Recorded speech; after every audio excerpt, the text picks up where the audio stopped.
It's another Monday. And I'm... okay, I can't say I'm never late, but I'm on time. Now... There's that music kicking in. There's that music kicking in. That's my voice. Everything's good. Time to post and tweet and whatever. Fucking... Baba booey, baba booey. Twitter, don't tell me I'm not verified yet. I don't give a shit. In fact, go away, Twitter. There we go. Wonderful. Hello, hello. Yes, hi, Dr. General. Welcome back, one and all, to more funny Disco Elysium game. Love this game. It's a good game. Where the fuck were we? Right. We were here because we were going to talk to this woman. See, I forgot. Fully. Immediate. Wah, wah, wah. I'm going inside so that the wah wah wahs stop for a second. Okay, there we go. So. I have forgotten where the hell I was. It's been a week, and it's fully slipped out of my mind.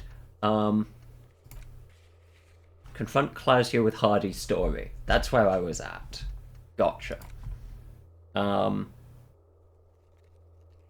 Return to the dead body with Kim. I already did that.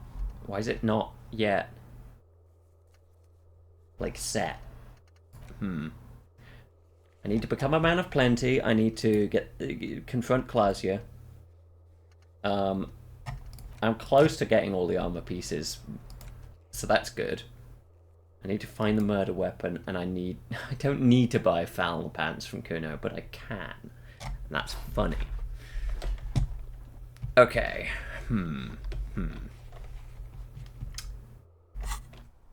I guess let's just get into it.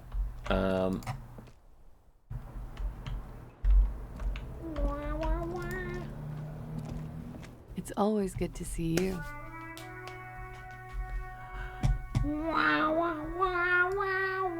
Something in her demeanor has changed. She's tired, consigned to her fate, to being here with you and what's to come. The Hardy boys told us what really happened. I understand. You don't look surprised. You were expecting this? I knew there was a chance you'd get them to tell you. It's what you do. You're the police. For what it's worth, I'm sorry for wasting your time. This is good.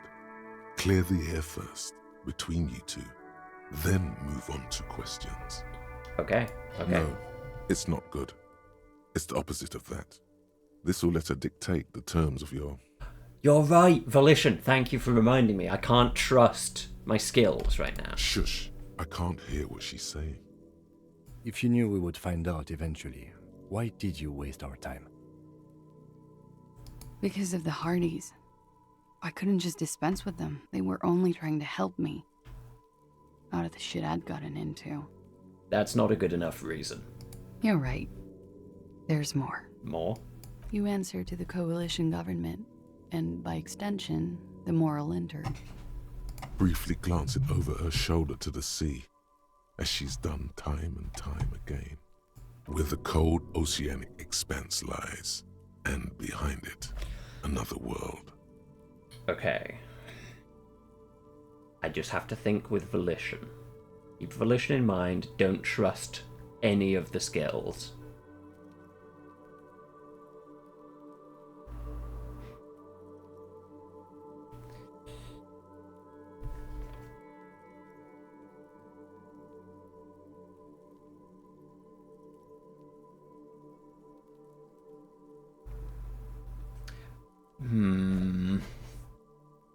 But she is looking over her shoulder. I guess I should. Is that why you're looking over your shoulder? You're afraid of the moral intern? You share a database with them.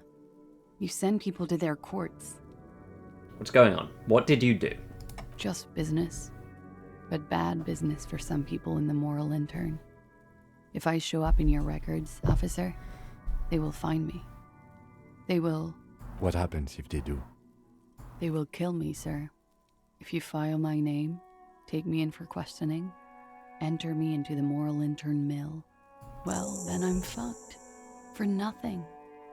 This murder didn't have anything to do with me.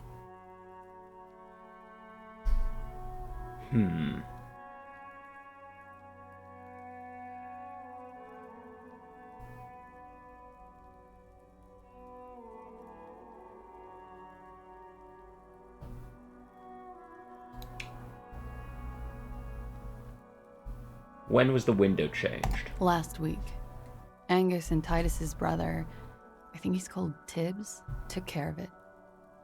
You should have another look at that window after this. Reconstruct the scene. It's right there. In her bedroom, inside? Yes, you see the glass sparkling out of the corner of your eye. Okay. What happened here the night he died? We were there. Together. In bed, I mean. Tell me exactly what happened. Okay. He was in a kneeling position. He had just entered me.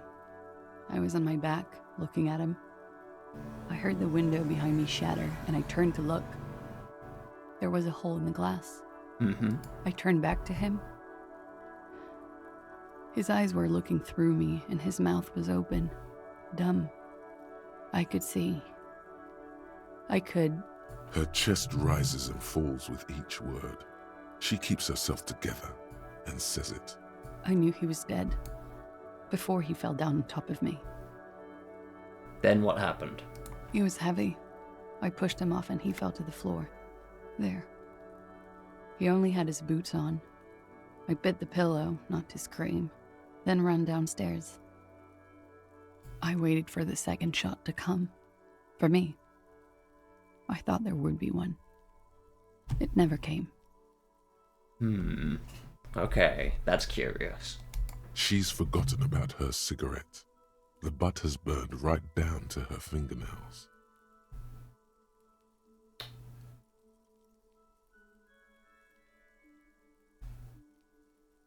I'm not trying to ingratiate myself with her. Volition told me not to. I'm not going to. Perception, she'll notice on her own. We're going to need more details. She looks down with a wince. Her cigarette has singed her fingers. She throws it away and immediately proceeds to light another one. What time was this? When did it happen? It would help us if you could be as precise as possible. 11:30 to 12:15. I don't know the exact time. Around midnight. It's okay. Were you inebriated? Not as much as usual. He'd done a line, plus other things. I was drinking. Wait. Titus said she was gurning her jaw off, much more than usual. Titus said you looked pretty high. Oh, yeah. I did one of his lines, just to clear my head. Okay. Did you hear or see the shooter in the course of this? Damn it, I instinctively trusted reaction speed. I have to be more careful, just in case. No, What did you do to them? I know, what did you do then? nothing. I was trapped. I was stuck in my room downstairs. I got some clothes on and crawled back up, drew the blinds. Blood was coming from his mouth. Not a lot, just a little. He was still on the floor, slouched. I couldn't be there with him anymore, so I ran down and out of my room, into the hallway, down the stairs. I knew there would be people there.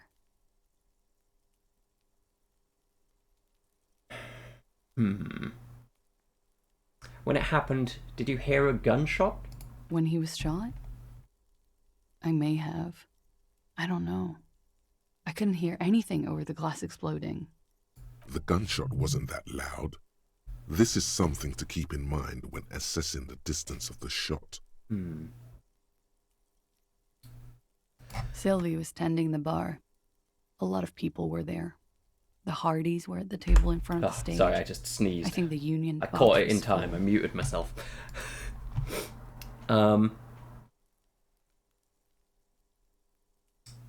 Thank you. Thank you. That blessing wasn't sanctified by the Vatican. Heretic! Okay. Sliver was tending the bar. A lot of people were there. The Hardys were at the table in front of the stage. I think the Union box was full. Ruby was there too. They were having such a good time. I sat down and they all welcomed me. I'm not I didn't even Catholic have either. to say anything. Ruby knew something was wrong. Ruby? Before we continue, no, you're. I can deduce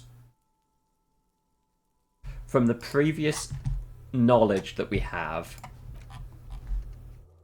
that there's the missing Hardy boy. I'm pretty sure that's who Ruby is. I'm gonna go on that assumption and ignore reaction speed. Okay then. What then? No, not just yet. Who is Ruby? Okay, Kim, yeah, fair. You can take the question. I just have my assumption, and I'm Ruby. You know, the leader. The leader? Of what? The Hardy Boys. not... Hardy was the leader of the Hardy Boys. Well, nominally, yes. Ruby's the one they go to when things happen, like things they need taken care of. She's the organizer. Ah. This Ruby, in her phrasing, is entrusted with great power. She trusts her. So do the others. Would you say she is the 8th Hardy boy? Why not? Okay, now let's go on. What happened then? Well, Ruby said let's talk upstairs. Also, I fucking called showed it. I her the knew. room. I figured it out. I've known these people since December. They know my situation. But I can't leave a paper trail. Ruby was the first one I told. She said she'd take care of this. It's what she does, you know, take care of things. I helped her get the body to the bathroom. We used a belt to pull him up under the shower, to keep him upright. Oh. So he had been... And that's why the blood had pooled. Because he was shot, but then immediately pulled upright. As to make it look consistent with a hanging. And then he was hanged post-mortem. To mislead you, they were tampering with the body. To produce lividity, matching a hanging? Ha ha, yes. Yes. We're getting somewhere now. Okay. We completely missed the tampering. Looks like you got there in time. What was this, 20 minutes after death? Oops. Look, visual calculus, you can't win them all. I understand. About 20, yes. Ruby explained it would make the blood... You know what he does. Then what did he do? Ruby went outside to talk to Titus and the boys. I was just looking at Lely in the bathroom. I had to put his clothes back on. His armor, too. It was tough, but I've seen him take it off and put it on many times. It took Ruby maybe half an hour to come back with Titus. I'd gotten him ready by then. They carried him out. I knew what they were going to do. Make it look like a hanging. Ruby said they would. What did you do while they were hanging him? Ruby said to wait here. She also said I wouldn't see her for a while. That we should lay low or something. So I did. This Ruby, where is she now? I don't know. I haven't seen her since. We will need to take this question to the Hardy Boys. What did you do to have these people after you? It's not nice, but it's not illegal. Not here in Ravishol. Or even in Oranje. What exactly did you do? Industrial espionage. I joined a business collective with the intention of betraying them. I did my job well enough to be asked to do it again. With a bigger company. The kind you really, really don't fuck with. I took their ledgers, 2 decades worth of accounting. I need the names of the companies involved and who hired you. The job was Lewsdoen County Savings Bank. They sound small, but they're part of the Lewis Scott conglomerate. That was the second job. The first was some printer company. You wouldn't know them. As to who hired me for the job, I don't know. But they're after me too. Along with Luskop and their friends in the MI. Once you're done in the competitive intelligence circuit, you don't have allies. You're radioactive. I suppose that makes some sense. Laws Cap. These people engineer financial disasters in second world countries. The conglomerate also includes the Bank of Consecration, Airberg, and the popular Papalolo line of dairy products. I love getting money for knowing things. This is good.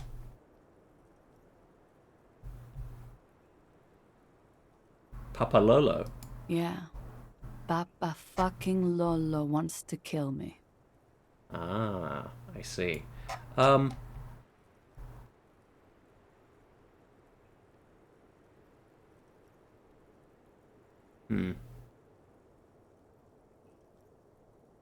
That's a lot of shit you've gotten yourself into.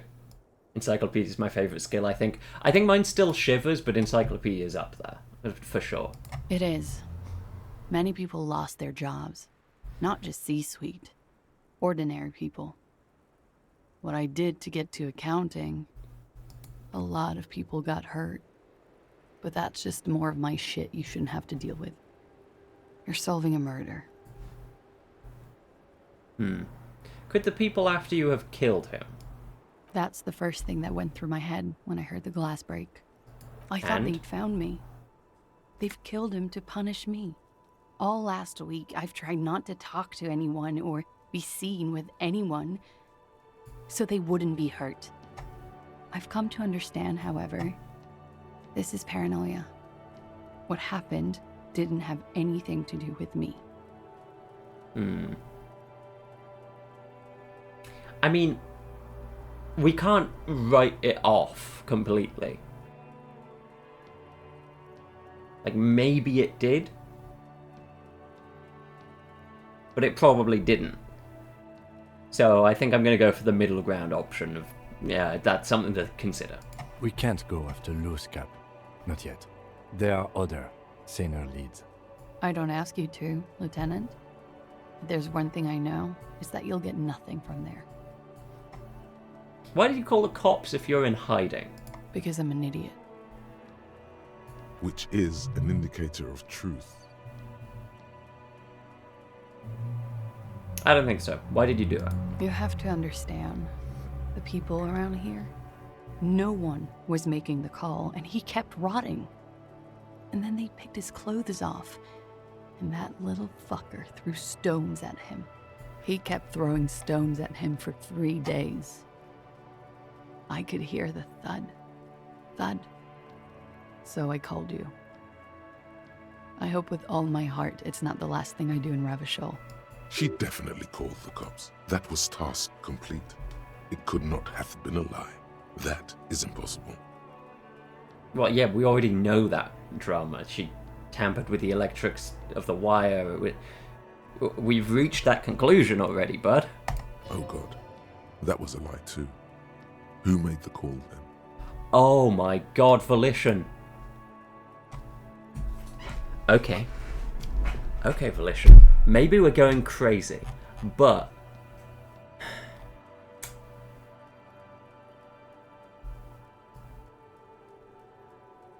Could not hath been a lie. That is impossible. Huh. Okay. Fuck. This is complex.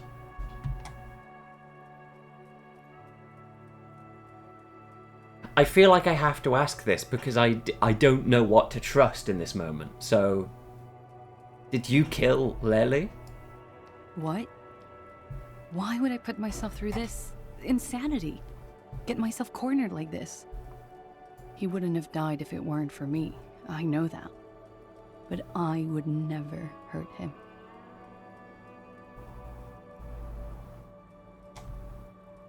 It's okay if you did it in self-defense. I did not kill him to defend myself from rape. I told you before. That wasn't what happened. True, sire. 'Tis true.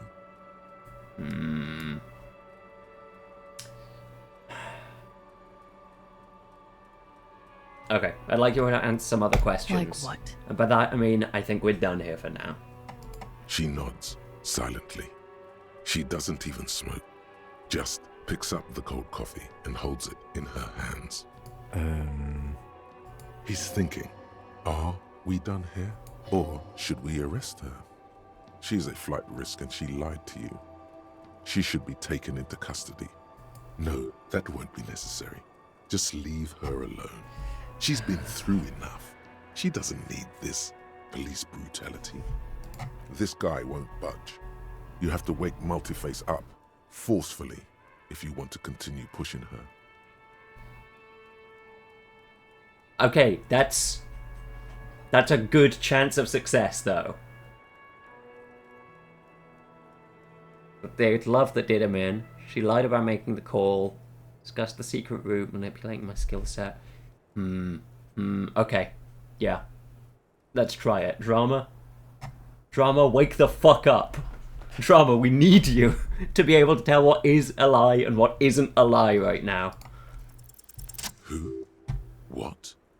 Dear God, you've been lied to. She could have killed her lover and lied to everyone. She's not candid at all. She's smoke and mirrors and willow-wisps. Oh my god. Okay, good. Good. 17 on a DC 14. She probably didn't give you her real name either. Why would she? Arrest her immediately, before she further entangles you in her web of lies. Take it easy. Don't overcompensate with this course correction. Ask questions first. Yes, start at the top. Choose at the bottom. It's how we've always done it. No rush. See?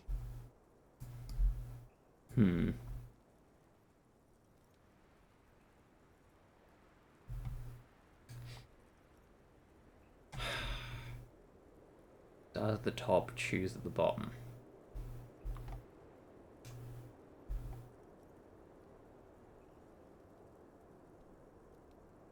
You know, I think you didn't make the call to that station.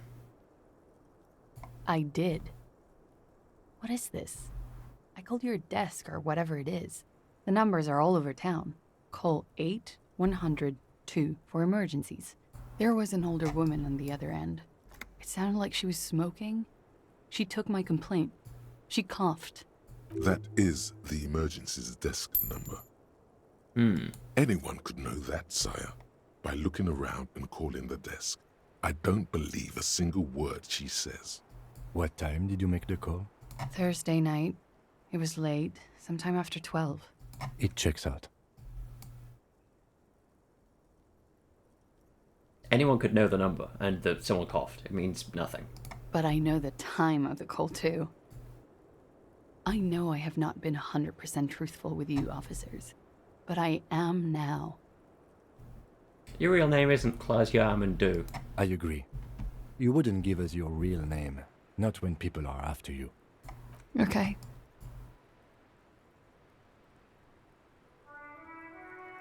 Okay, what? Okay, it's not.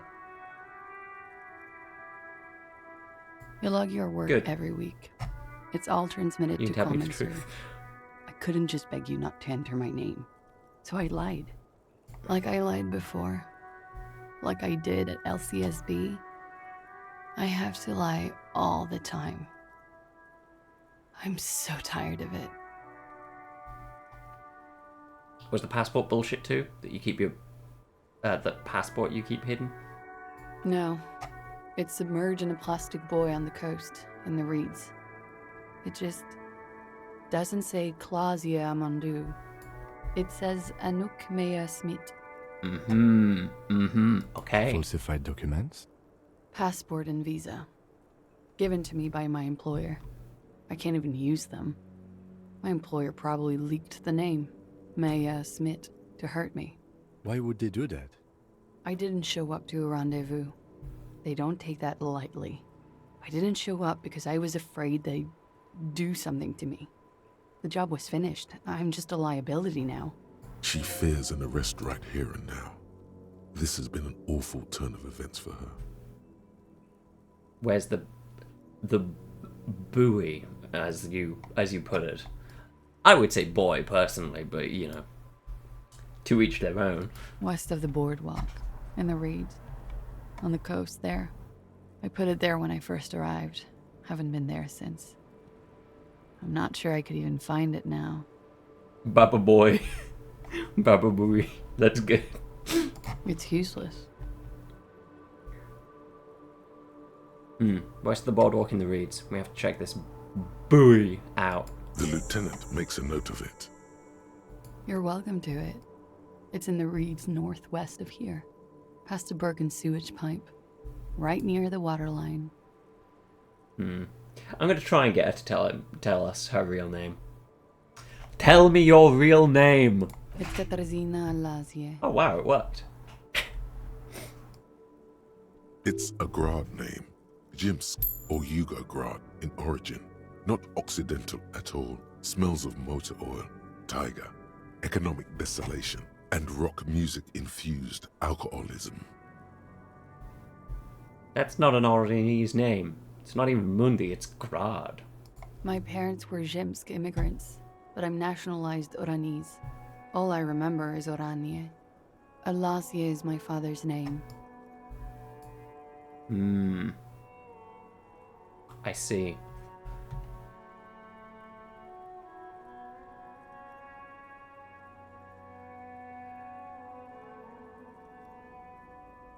Good that we know. Easier to say Klaasje. I'm going to keep calling you Klaasje. For the sake of confidentiality. That's cool. She doesn't feel like a Klaasje. She feels like nothing. Alright, enough. She nods, her back straight, ready for whatever is next. Yo, Kim. Why have we not arrested her yet?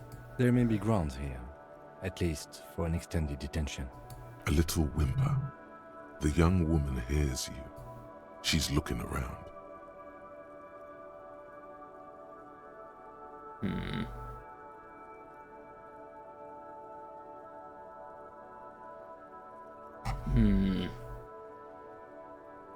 I mean, if we're being generous with the concept of what the RCM does, arresting her as a means of keeping her safe is an option. That could be a thing that could, like, a kind of keeping her in a place where she can't be got to.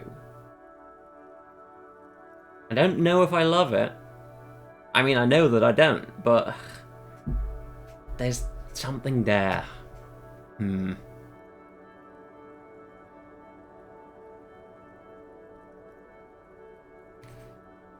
Shit.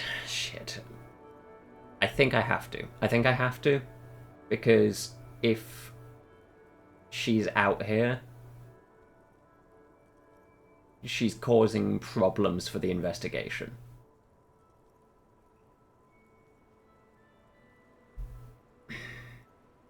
This sucks. Ugh, I've got a yucky feeling. Ugh.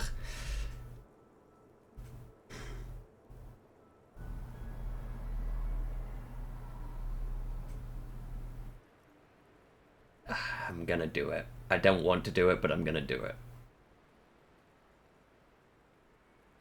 What if I told you you're under arrest, Klaasje? Klaasje. It was my first real boyfriend who gave me that name. He never recovered from the shit we went through. Because of me. Okay, I'll let you talk. Who was he? He was a writer. He made Oranese lit. And I destroyed him. I know I'm shit. I know. But I haven't done anything. At least nothing illegal. Failure to aid a police investigation. You know, authority. That's a good point. She purposefully misrepresented information crucial to the case. Fucking mind games. Enough. That's right, gang. Stern and merciless now. Stern and merciless as we reel her in.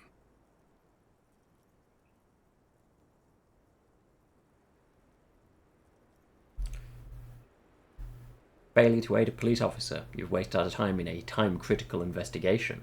The lieutenant produces a pair of handcuffs. Please, no. But there's nowhere to go. A 2-story drop to the Plaza Mosaic. If she could, she would have run before. I think I know who did it. Who shot Lely. I can tell you. I can help you.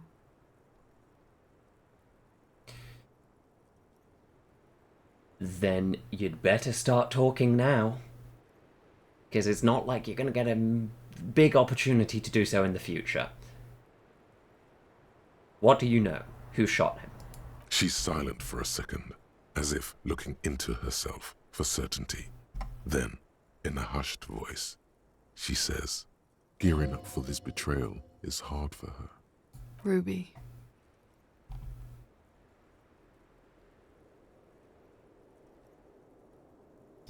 Why do you think it was her? She has this thing for me. Ever since I met her and the boys downstairs. She's been pretty frank about what she wants. And what is that? Sex. And more. I made the mistake of confiding in her. I told her I was on the run. She started protecting me. It became an unhealthy relationship. I see. When I started spending time with Lely, she told me to end it. Said there would be shit if I didn't. It was not a good meeting. We stopped talking after that, but... I don't understand. What exactly in your relationship made you think she is romantically interested in you? She said she's in love with me. She even asked me to run away with her when I told her I'm a fugitive. She started developing notions about our relationship. That's not a good sign. Okay. This is at least a solid theory. Fuck, that sucks. And you led her on? A little. I was flattered, you know? But then I had to let her off, and it was not easy. I came to regret being friendly with her. We maybe kissed, nothing more. I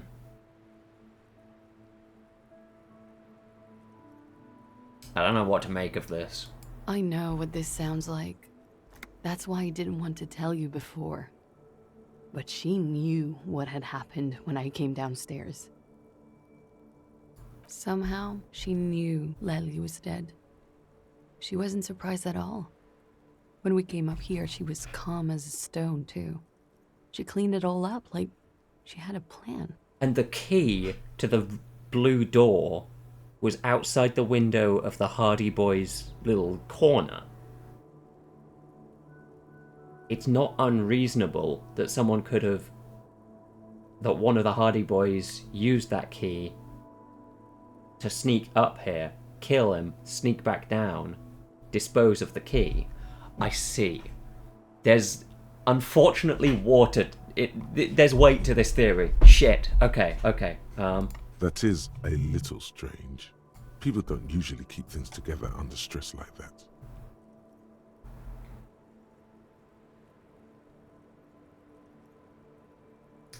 When Ruby said there would be shit happening if you didn't end your relationship with the deceased, was she threatening you?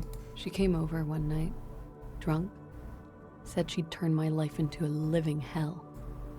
I've been threatened before, so I can tell when someone knows how to do it. And she's a pro. She must be. To keep the Hardys in line. I tried severing ties with her after that. I thought it had worked, but... Some of that fear is still with her. She exhales sharply. What are you talking about? She's afraid you'll arrest her. It can be two things, Rama. It can be two things. And how could she have killed him? You said there was a secret route there, right? She could have come up through there, then taken this shot. Right here, where I stand. It was too dark outside. I wouldn't have seen her. Then slipped back downstairs without anyone noticing. That is possible. Interesting theory. Did she know that door exists? Had you been out there with her? Yes. She's been up here many times. She used to come to drink on the roof when,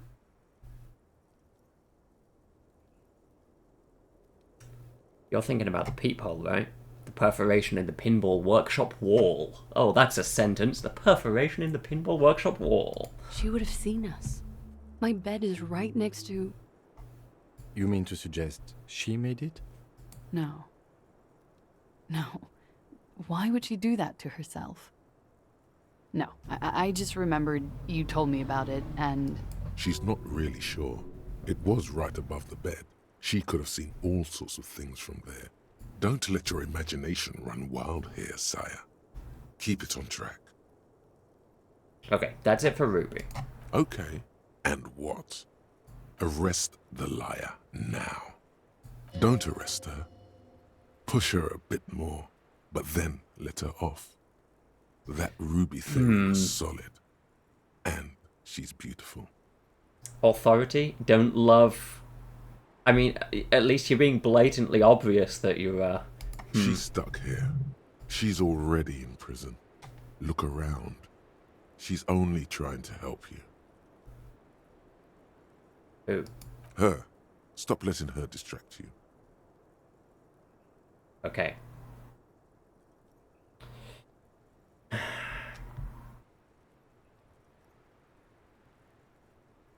That's all good. But I think we should still take you in. Just in case. Still? After all this, sir, please. It's a shitty world, and I know I'm shitty too. I know. Her hand turned into a fist, slowly crushing the cigarette that she's still holding. But I don't deserve to be sent to the moral intern and ground into paste just because I disturbed the sanctity of accounting. That's some multinational... She's gearing up for a last stand. This is it.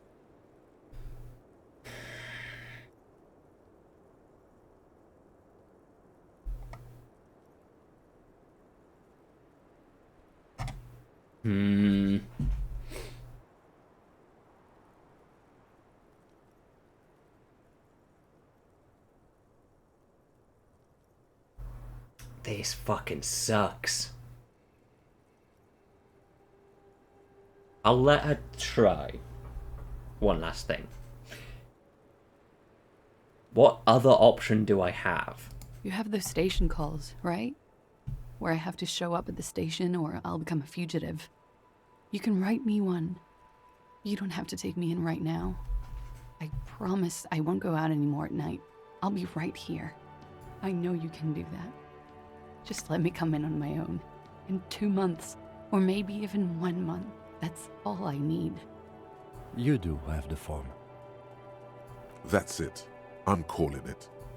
Kim is beyond compromised. Definitely, sire. What will have changed in 2 months? Or 1 month? Everything could change. This city, the extradition rules, the people after me could be in jail. Or maybe Revachol. There is desperation there, in that silence. A cornered animal looking for a way out. Maybe Revachol could be free. I could be tried in a free Revachol. An independent state that doesn't hand its detainees over to the moral intern. A free Revachol. There is a low, distant rumble on the motor tracks. A great machine shaking the pillars down south. Electricity runs up your spine. I find that hard to believe, miss.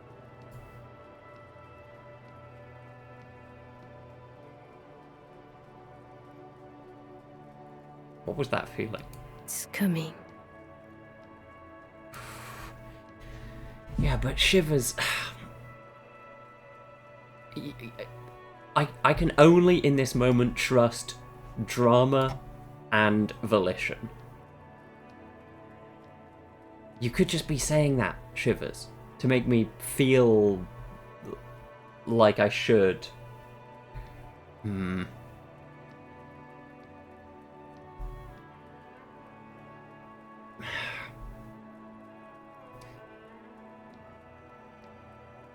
I do like the sound of that. The world can change. It's changed before. Her political overture has succeeded, we see. This was her last card. There is nothing more she can say. The final decision is yours. You alone stand on the throne of your mind. Okay.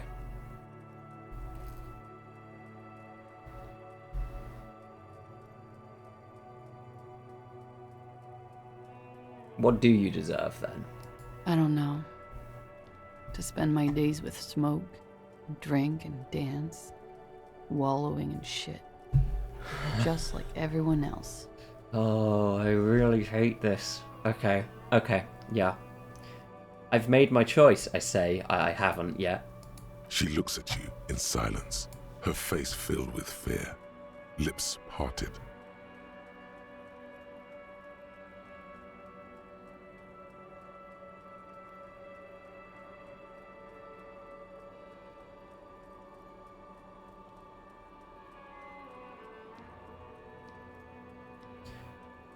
Reasonably speaking, to arrest her is to sentence her to an uncertain death.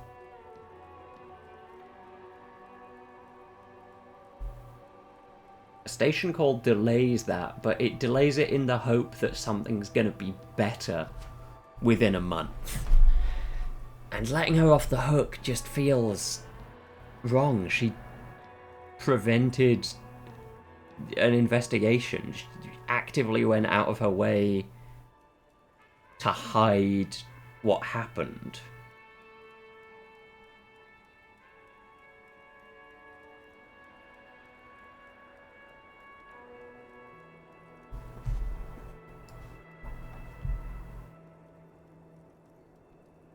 And Volition and Drama both believe that Kim's compromised.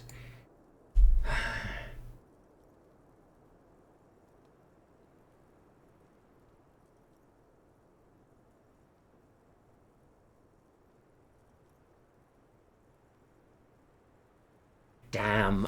Oh no, it's one of those questions where there's no good answer.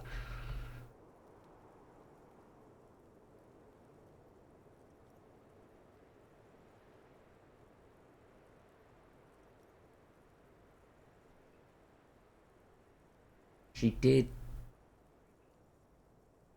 trick us. She set us up to go down a fucking wild goose chase when it was ultimately necessary to act fast.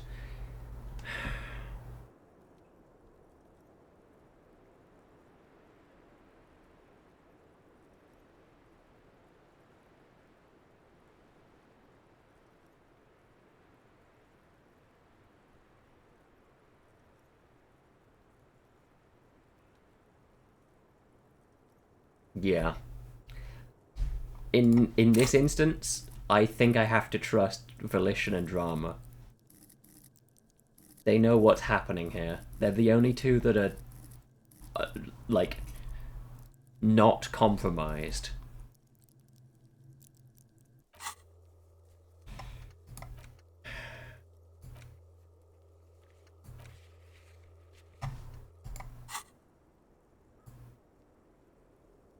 But what's the problem with doing a station call? It's the middle ground option. It feels bad because it's not a decision. It's holding off on a decision. What happens in a month if Revachol isn't any different? She pulls the same thing, buys herself another month or two.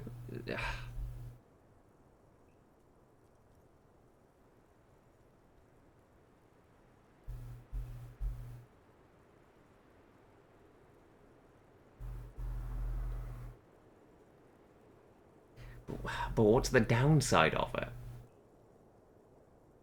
We have the information we need now, potentially.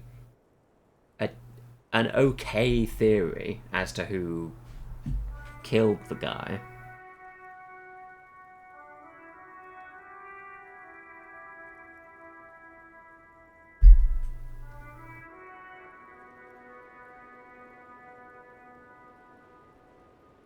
Even authority was swayed.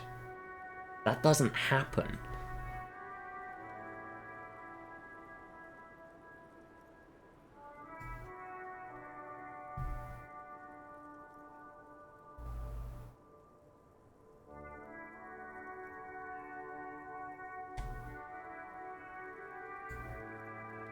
I'm doing it. I'm arresting her. I don't want to. There's nothing in my... It feels like a bad choice. But... she literally was... like, if what happened, and she called us, and then told us everything, this wouldn't be a problem. She wouldn't have interfered with an investigation. But she made the active decision to cover the tracks of this murder. If she was so worried about being arrested, she shouldn't have done a crime in trying to cover her tracks. Fuck, this sucks. I'm arresting her. To the motor carriage outside, miss. Oh, I hope that wasn't a bad choice, but it makes sense here. With a muffled whimper, she extends her wrists. They're white, bony, exposed below the rolled-up sleeves of her jumpsuit. What was that? Just...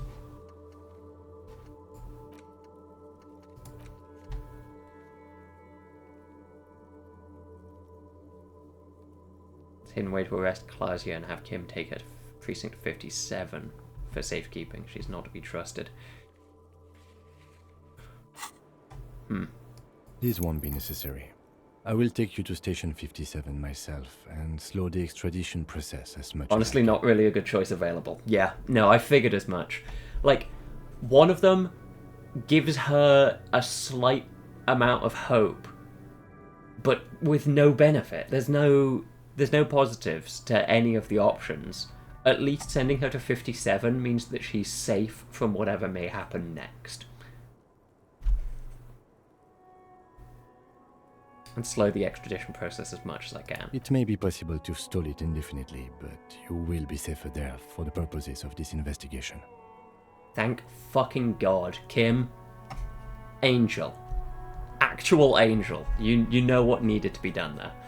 Safe for a while in 57, and then we can see what happens next. I can do this on my own. She's not an immediate flight risk. See you tomorrow morning, officer. Downstairs, at the Whirling in Rags. Or outside your shack. As you look back, you think, so love did do him in, after all. That's fucking right, love did him in, after all. If it weren't for her, he would not have been there. The shot would not have connected with his soft palate.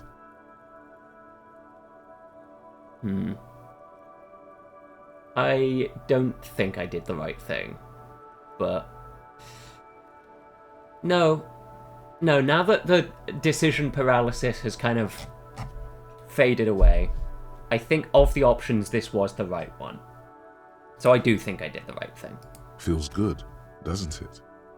Doing the right thing. Let's finish the thought. Oh... God, motherfucking damn, that's a rough start, though.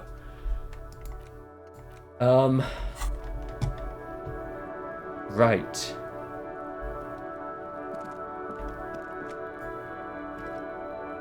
I guess we have to go and talk to Hardy now.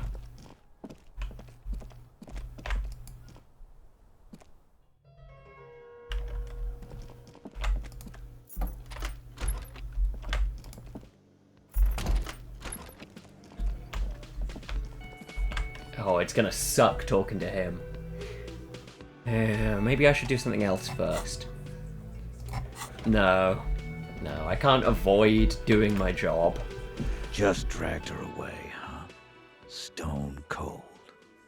Didn't think you had it in you. Didn't think I had what in me? To arrest her? Yeah, you ruthless son of a bitch. I certainly didn't have it in me. I always let the... I do like that you close the door. It has to be closed. It's the blue door. It must be closed. Yeah, like when we let old Clancy's widow walk. Oh, Denise, the diner girl. The milk rack on that one. Can't say I wasn't sad to see her go. Our Klaasje there. Her face when your friend walked her out. Goddamn.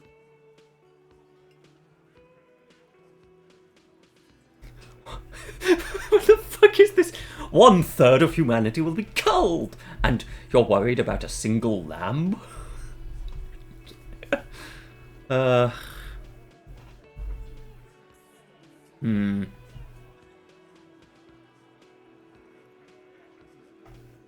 was the normal thing to do. She was a flight risk. I'm a cop. Yes.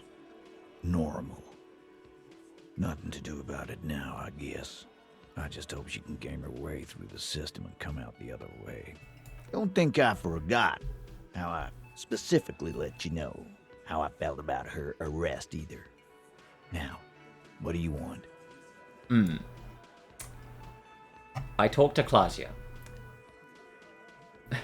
I wish I had the guts to talk like Apocalypse Cop IRL. Yeah, honestly, it's so true.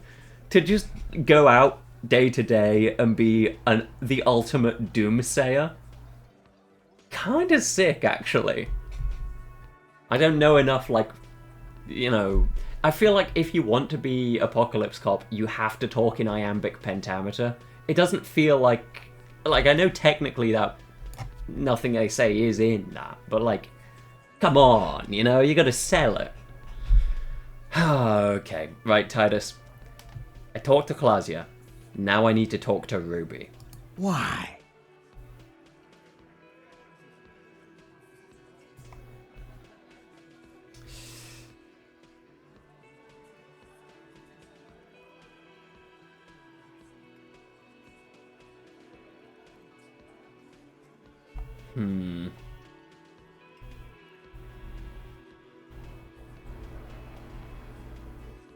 I've seen her in a laudanum-induced delirium. The paranormal instinct whispers her name into my ear. No, I can't do that. I can't do that. I have to reread the Book of Revelations for sure. Yeah, exactly. Like, you can't just start doomsaying without, like, a good foundation of words that are required. I think I'm gonna go with number 6. A civil war is brewing, and the only way to prevent it is to solve the murder. That means talking to Ruby.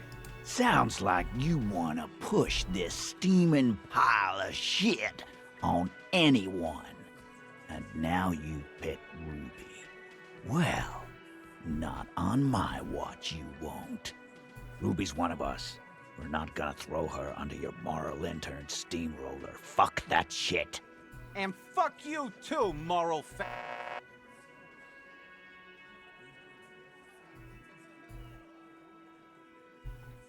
She's missing, and if you hide from the police in a murder investigation, you become a suspect. That is how it works, guys. That's nothing. That's just legalese. You don't even have a sound theory. I don't want to be rude, but we're trying to get some R&R here. Think you could fuck off now? Okay. I need to put on my logic hat, or whatever the fuck I had. It might have been logic glasses. Yeah, where are my logic glasses? There they are. Flip up. Did I have anything else that was logic? Yeah, the jacket. Yes. Okay, oh my fucking god, the Samurai conical hat gives me logic. Well, I must wear it for the sake of, you know, understanding. Oh, but the Peepo Peepo has even more logic. Ultimate peak focus. Thank God. Drama conceptualization.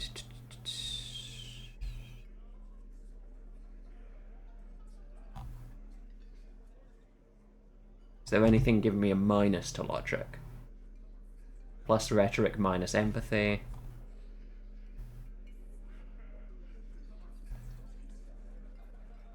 Aha! Into easily. Plus 5 to logic just from my outfit? Oh yeah, we're fucking getting that shit. What is it? This is going to have gone from 17% to like 57, I think. 80 fucking 3. Okay. Okay. I'm sorry, my man Titus. It's logic time. A sudden flash of lightning in your neocortex. The hostel cafeteria is lit by its airy blaze. Floor plans, bullet trajectories, webs of human emotion, all channeled into a Incredibly logical outfit. I mean, yeah, if a guy walks past me looking like that, I know that they know logic. Why are you so sure Ruby didn't off him? Because she was here, all night, with us. He's cobbling together shit so he can put her away. It's Cop 101. She didn't go to the bar for a drink? No. The window Klaasje gave for the time of death was from 11:30 to 12:15. You mean to say she stayed put from 11:30 to 12:15? All that time? All right. She took a fucking leak, okay? For one moment. Maybe went out too. She has an operation to run from her lorry. We're not getting into what that operation is again, Cop. And just 'cause she was gone for 5 minutes doesn't mean she magically got to the roof and shot him. I've been through this. It's not plausible. He's been through it. That means he suspected her too. All right, we're in. We got Ruby unaccounted for sometime during the window. This was crucial. Now let's place her on that roof. You do agree the shot came from the roof, right? Why not? You can't draw a straight line into Klaasje's window from any of the surrounding buildings. Not from what I know about Martinez. Okay, good. Maybe from the coast. But like I said, I've been too busy dealing with you idiots. So no, I don't think it was a sniper. It was close up. There's a secret route in the kitchen that leads straight to the roof. How? Through what looks like an abandoned pinball workshop. People say there was a pinball arcade here. Sometime before the hostel. What was it called, Theo? East Delta Pinball Arcade. Weird place. Went bankrupt. Okay, but how'd you get up? There's no room for a staircase in this building. Or an elevator, for that matter. The elevator's on the outer wall of this building. It's an old dumbwaiter used for moving pinball machines up and down from the workshop. And how does she come into it? Ruby could have gone up, shot him, come down, all under 7 minutes. That's quite the theory. We need to have a look at that secret passage, boys. I'm on it, boss. Right when the law clears, me and Angus are going up there. It's a dumbwaiter, not an industrial lift. How about I go instead of... Just now. You got something else to back this route up? Or is that it? I mean, I also found footprints upstairs in the old workshop. Footprints. Recent. Recent. Oh, they didn't fit with anyone, including Ruby.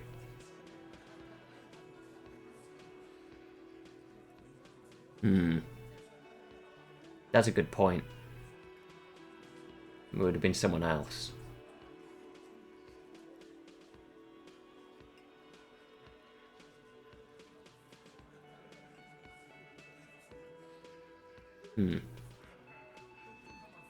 I say, yeah, you know what?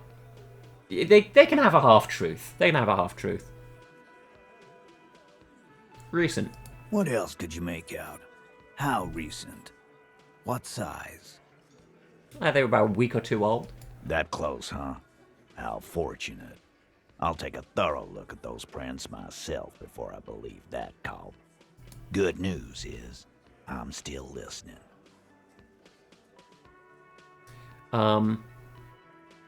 Guess what? I remember that key I found here? I don't like guessing, Cop. No one does. Well, it opens the kitchen door that leads to the roof. You didn't find it, but Ruby did. That's how she got up there. Quit jumping to conclusions, Theo. You took that key. Did it look like it was recently put there? No, the ribbon was old. Faded. It'd been there for 20 years at least. Well, she could have just put it back there once she was done. Why? This doesn't make sense. It's damn interesting, but it doesn't fit well, and you know it. It doesn't fit well, but it fits, and he knows it. I don't know what this angle would be. If you notice the winch out back on the outer wall of the whirling. I've seen the winch. I'm not blind. You saying it's part of the elevator she used to get up there? That's right. Yeah, sure. That's one mystery down there.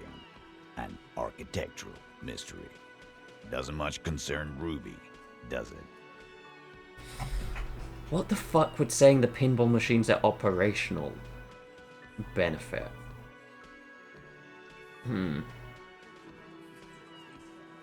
I feel like that's just a red herring, but I'm gonna try it anyway, because I'm giving them all the information.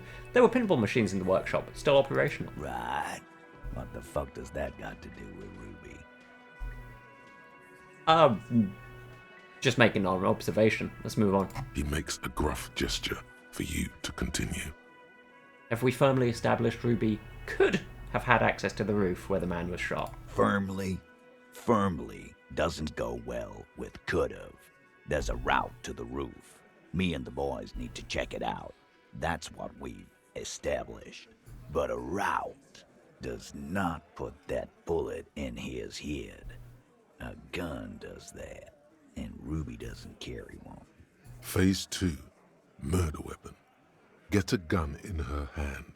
If not that, then at least a shadow of a doubt. In the shape of a gun. Just don't contradict yourself. If it doesn't sound like Ruby did it, maybe keep it to yourself. Okay. But what if you miss interesting information that way? The choice is ultimately yours. But I've analysed the bullet that killed him. It was jacketed. So it had to come from a breech-loading rifle. Military grade. Not even you militia monkeys have those. This goes against your short-range theory. If the murder weapon was military grade, how did Ruby get it? Just because it's rare doesn't mean you can't get it. Cop. That's exactly what it means. that wasn't strong. Damn. Okay. I've already established Ruby's running drugs. She could have smuggled guns too. God damn. That's just about your favorite topic, isn't it? Every fucking 5 seconds. All I'm saying is, from what I saw in her cabin, she'd have no trouble getting a gun. Trouble. This is Revachol. Even the roid heads in the gym had a carbine. No one has trouble getting a gun. I still never saw her carry one. He must be referencing some past case of theirs. He's angry because he knows you're right. What he's saying only confirms your theory. I didn't say I'd prove she had the murder weapon. Just that we need to find her. All right, Cole. Keep talking. I'll tell you when I've had enough. Pete, we're not seriously considering it, are we? Ruby wouldn't do this. Why would she do something like this? Phase 3. Motive. The last component. It's not why did she kill him, it's why did she organize the cover-up. And I suppose you have a theory on that. She could have been covering up for herself, Titus. Like fuck she was. It was her idea, right? The hanging. She had, like, a fully formed plan and shit. Right when she came back downstairs. Really, Shanks? Klaasje wanted to talk to another girl, that's all. She was just the first one up there. I could have come up with that plan if I'd have been first. Time for a logics demonstration.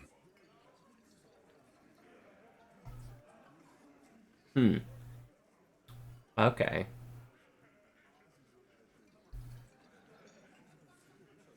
Eugene, let's assume you killed him. He scoffs. Would you prefer to go on trial with your friends as part of a lynch mob, or alone for committing murder? The man is silent. If she used us to cover her own shit up, well, that's a serious violation of the Hardy Code, boss. Which is why she didn't. She would never do that. Why aren't more of you defending her? This is fucking stupid, Titus. Glenn, I thought the same thing when she skipped town and left us in this shit. Oh, so he didn't rule her out completely. And she skipped town. This is good. Before I arrested Klaasje, she told me some pretty interesting things about Ruby. Yeah. Like what? Apparently she had a thing for Klaasje. A thing? You mean? Yeah, but they're both girls.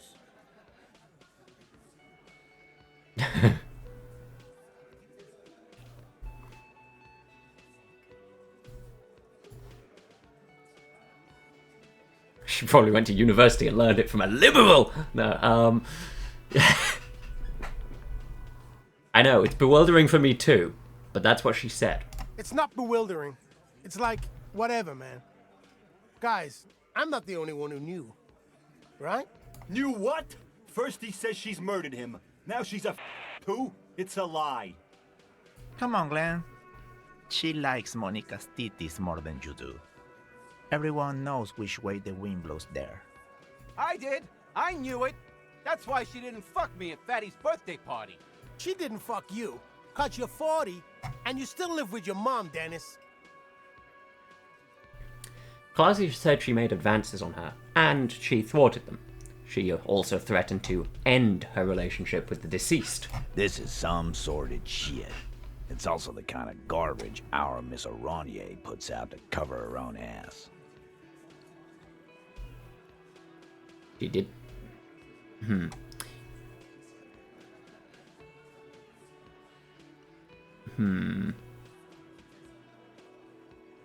She told us Ruby made her scared and she spilled the beans. That Ruby is queer as cabaret. Now that I start thinking about it, I don't know why I didn't see it earlier. And that's okay. Some are queerer than others. What, based You can Titus still be Hardy? Hardy. But if you bring your own personal shit into our outfit, And then, boss, use us to cover it up? I mean, that's just fucked up. If it's true. But it's not. Right? When Klaasje came downstairs, Ruby appeared to know that something was wrong. Nah, man. DEI Hardy. That's boss. just Ruby. She's got shit under control. That's her whole thing. That's why she's so good. Plus, man, it's like female intuition. You know, women talk to women. Which is sort of why we need someone on the team who they talk to.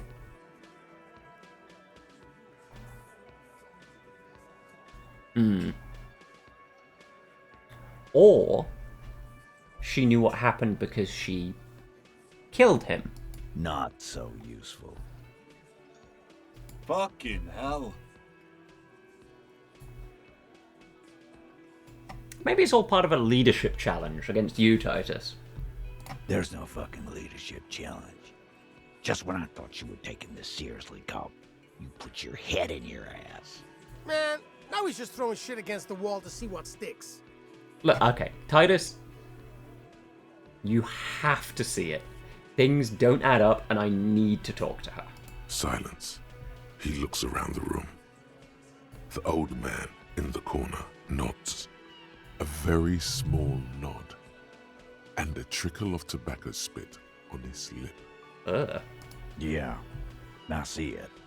There's one more thing I've been wondering about. Ever since you asked me where she is. Add it to your list of suspicions, if you want. Mm-hmm. I don't know. I don't know where she went. She just got up and left. Got real scared, too. Wouldn't tell me where. However hard I asked. Want to know why? Yeah, sure, why? She was afraid I would tell you. Maybe she was right. By now, I probably would. You think she knew I'd find evidence against her? Perhaps. Ask her if you find her. It won't be easy, though. She made sure of that. When did she leave? Friday afternoon, when you first arrived. I got word the RCM was in town. Then she came in to see me. Told me she was leaving. That's when we had our little conversation. Okay. What was she scared of? I told you. You. Me as in the RCM? No, you. As in the cop with the sideburns and the disco clothes. I mean, no wonder she's afraid. I have come to declare the ending of the human experiment. Sure. The human experiment. Fucking real one of the end is coming 8 times. Fuck's sake. Okay. You know, when I first saw you limping here, I thought she was paranoid or sniffing her own supply. But now I'm not so sure. What else did Ruby tell you about me? She said you have a funny taste in clothes and that you won't stop. Okay, to be fair, I am wearing a very logical outfit right now, so I can see how that makes sense. Won't stop? Until you have something on her. She said she's heard of you from Jamrock, that you're a human can opener, that you play suspects against each other, open them up, like cans. And then when they're all empty, just move onto the next can. Don't look back unless there was something you missed. Fucking hell. Titus, did he just... Open Angus up like a can? Yes, he did. Now, we can whine about it, whack him, or we can go on with our lives. I'm having a go on with our lives kind of day, Al. How about you? Silence. He nods. Anything else? Anything? Yeah, there was something else. She wouldn't tell me, though. I could see she wanted to. It was burning on her lips. This called Titus, this called Pete. But she was too scared. You have any clues on where Ruby went? She's not far. We know that much. She didn't take her lorry, so she's on foot. Mm-hmm. Good fucking luck, man. She knows this place like the back of her hand. You'll never find her. Yeah, Al. And we won't either. She's not really a hardy candidate anymore, is she? She's not, Glenn. Have you looked for her? A little. On the coast. Where have you looked for her? More precisely, on the coast. Past the waterlock. She's not here. So, I'm thinking she's there. That makes some sense. Who's doing this looking? They're all here. You're all here. Who's out looking? Lizzie needed some air. God, no. But she went to tell Everard. You're a smart cop, but you're a stupid person. No one goes to tell Everard anything. If he has to know, he has to know fast. It's called a radio, you believe. The gardener may have played you a game when she stormed out. She has her own plan. Ah. Can you tell me where on the coast I should start looking? Sure. There are some shit houses there. A cinder block town. The fisherfolk there refuse to unionize. So, that's one place we haven't looked. I hear they have a shack where junkies sometimes crash. Time for you to step up. I'll start there. One more question. What does Ruby look like? Boyish. Hair's red. Dyed. She looks like a lorry man. Do you know what she's doing with Ulan frequencies? The what now? I have no idea. Boys? She said she's building a pale emitter. What? We were talking about radio equipment. She said she's doing Ulan frequencies and a pale something. I don't know more. This guy barely understands what he's talking about. There you have it. Pale something. Not much, but it'll do. It'll have to. I'll shake his hand. His grip is firm and reassuring, like holding a piece of unpolished granite. Not just granite, tightly packed RCM sergeant material. I'll just think it. No, he already is a sergeant. That's what you're feeling. He just wasn't sure what you are. I see. I should change out of my logic outfit. We'll do that. We'll do... I mean, I guess we can keep the shirt on. That's fine. Wait. Interistillary dress shirt and interistillary trousers. Oh no, I'm starting to build together a normal outfit. Shit. How do we deal with that? We need encyclopedia. We need our perception hat so that the glasses don't have their negative. And I can go with really any shirt, but it's got to be man from Helmdall. From Helmdall. Necessary shirt. Ask about Ruby in the village. Inspect Klaasje's buoy. And become a man of plenty. Easy. Let's fucking go. I feel like we're starting to get somewhere with this.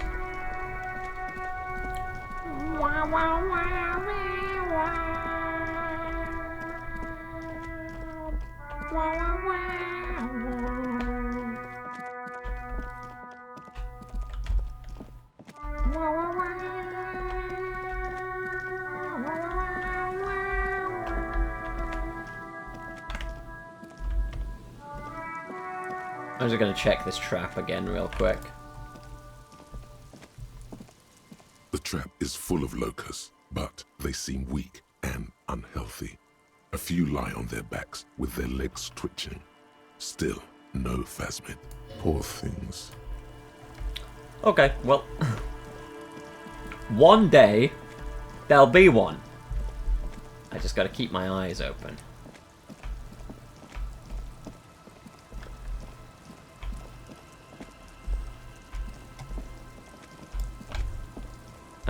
I guess I'll ask you first. You seem to be the most, like, aware of the people in town. Waves are beginning to die down. Look at those little bastards. Simmer down. Simmer down, bastards. Why does she care about the waves so much? What's with you and those waves? What is it with waves and fishermen?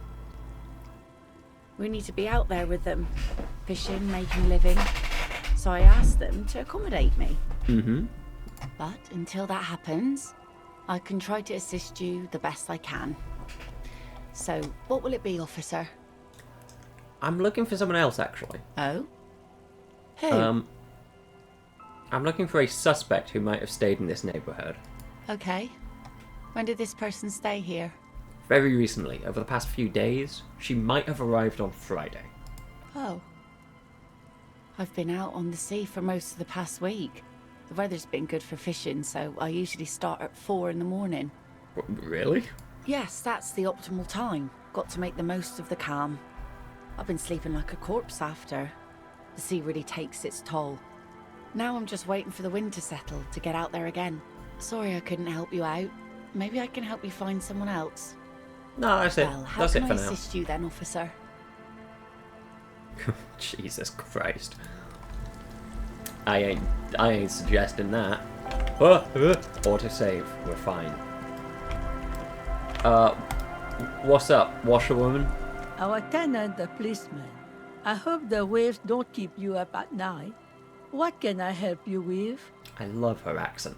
Have you seen a red-haired woman named Ruby around the coast? Nay, I haven't seen anyone lately. Right. Cataracts. Because she's blind, which you seem to have forgotten. Because you're blind, right. This is a sharp one. She's being evasive. She knows something.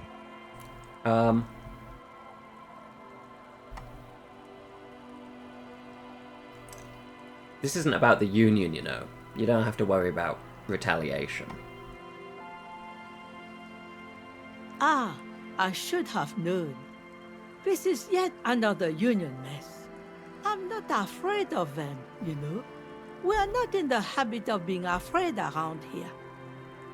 I see. You know something, but you've decided not to tell us. There's not much to tell. People come and go. Now, was there something else? Nope, that's it. Let's see. Washerwoman was hiding something. Look around, maybe get into her shack somehow.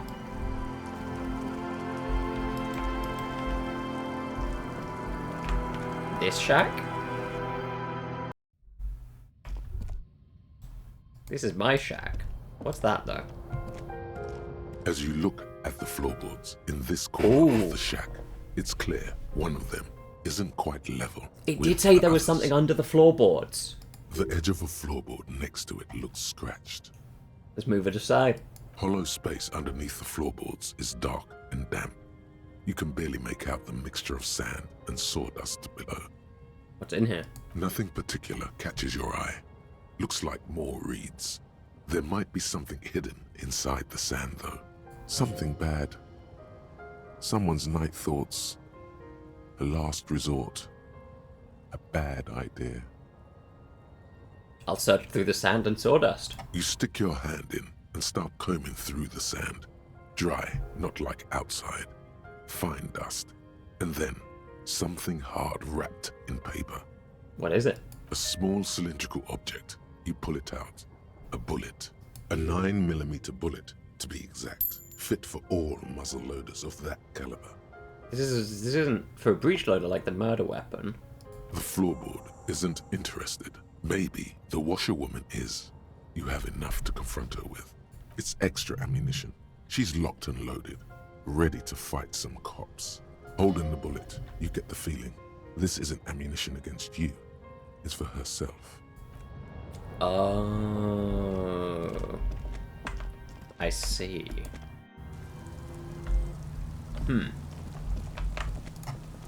Alright, washerwoman. Our tenant, the policeman.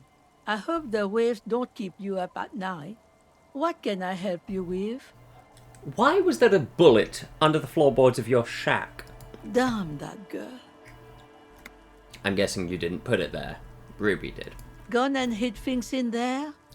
She's usually a good tenant, and not a stupid one either. Washerwoman will not hesitate to let it bark. Hell yeah. You rented the room to her? Yes, I let my room to that Ruby girl. As I've done before when she's been in trouble or just looking for solitude. I've made it clear. We welcome all kinds of people here. When was this? She came last Friday, left on Monday in a hurry. What has she gotten herself into?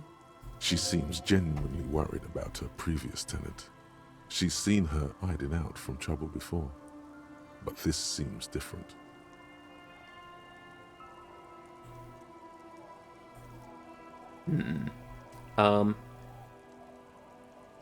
You said she left on Monday. Yes, early with the dogs, around 8 o'clock, I think.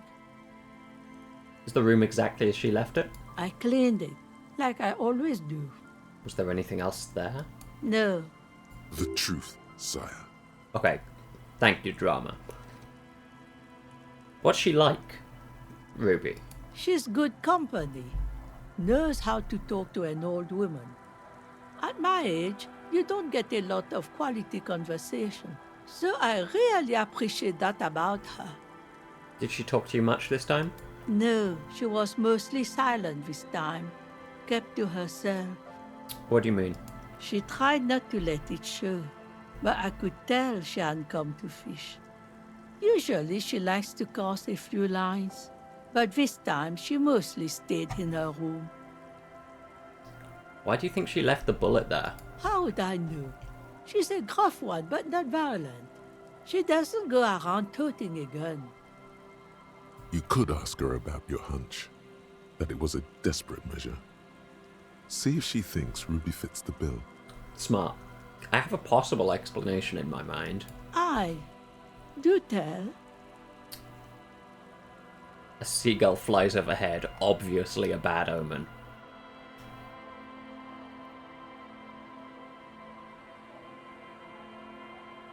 It's an exit plan. Exit from what?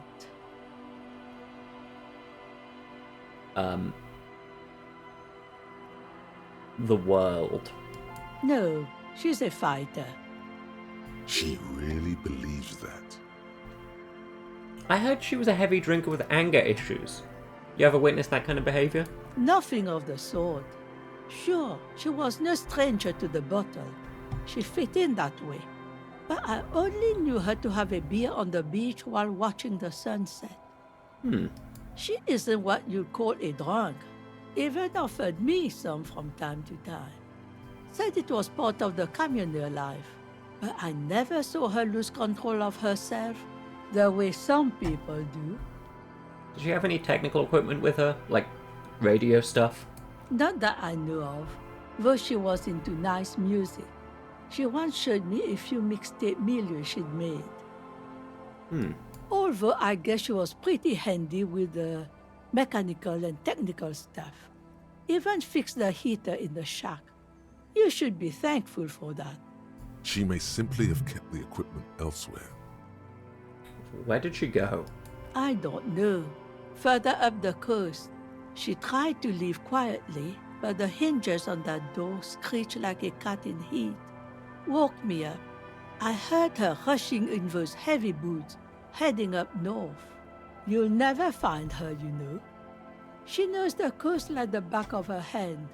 You only just arrived.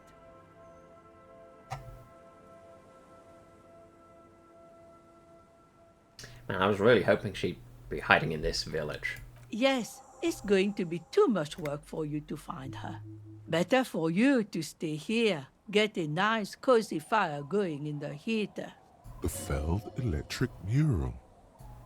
You feel like you should go look at it again. Step closer this time.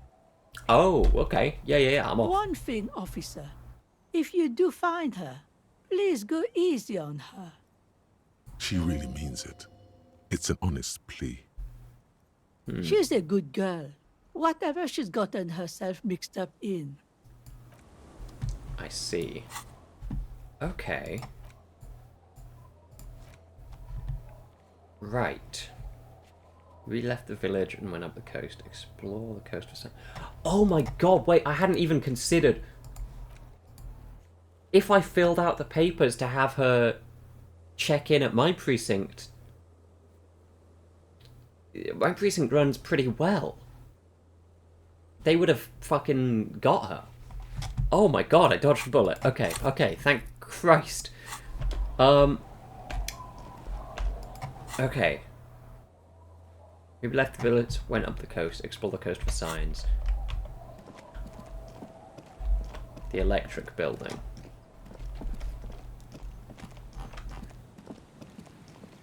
But also there was a buoy west of the boardwalk on the coast. Somewhere in the reeds. I can just grab that real quick. That shouldn't be too hard to find.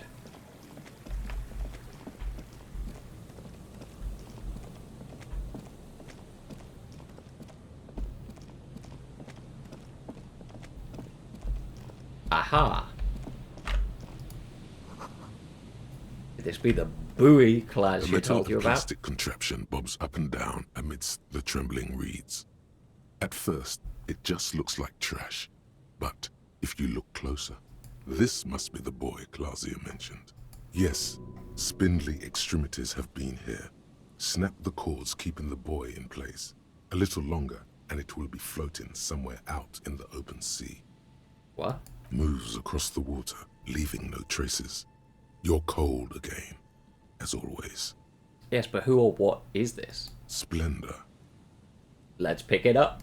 The buoy is not tied to anything. The cords dangling from the bottom really have been torn or cut. You lift it out of the water easily, noticing how light it is. Examine the plastic ball. The number 11 has been written on the yellow plastic. It hasn't been in the water for very long, but it's already discolored and slimy with silt. A latch holds it close, but only just barely. The brittle metal of the latch has cracked. Primitive construction, but it does the job. Let's sniff it. It smells like you would expect it to smell. A concentrated version of the coast. Salt, industrial slop and decay. I love industrial slop. The water this side of the peninsula is cleaner. Actually, smells a little salty. Let's shake the buoy. There's something in there, splashing around. Let's open it up. A shot glass's worth of seawater pours out. Some algae, and nothing else. Another identity misplaced. There must be some cosmic conspiracy afoot. Stare into the empty buoy. The buoy continues to be mostly empty.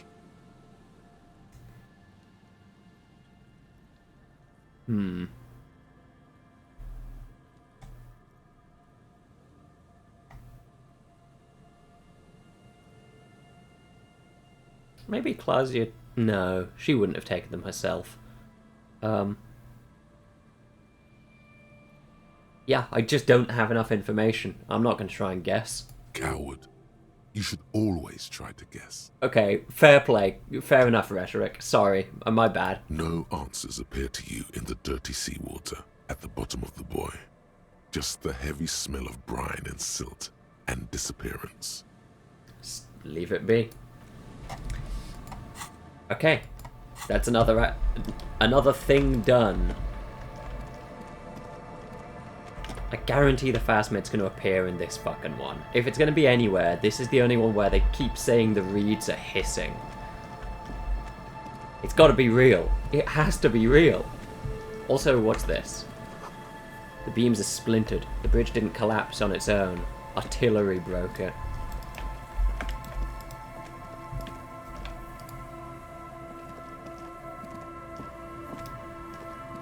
You see a once bright mural towering above you.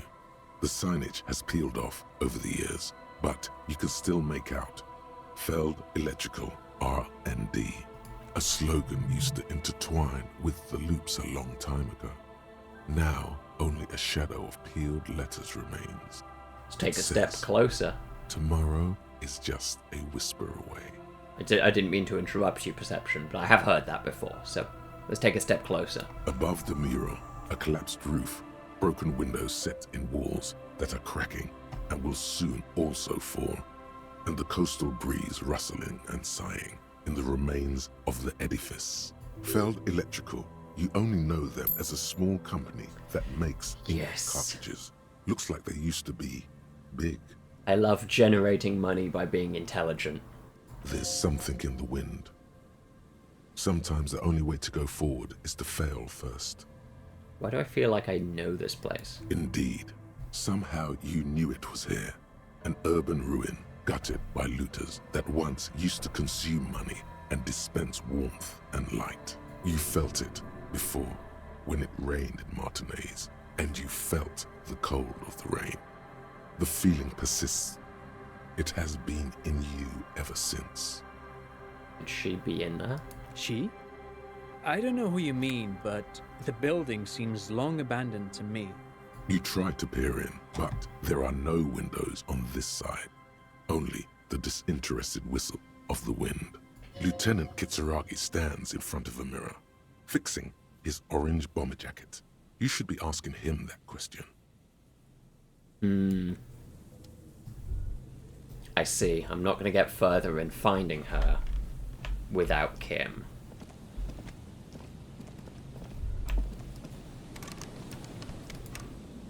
Huh.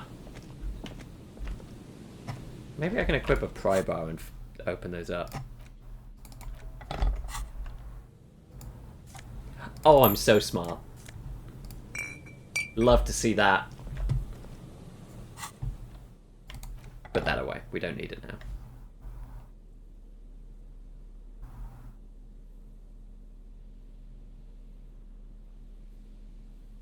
Yeah, we're good. We're good. We don't need that. Okay, so she's gonna be in there probably. Or at least something's in there. There's a slit in the concrete here. There's a sewer?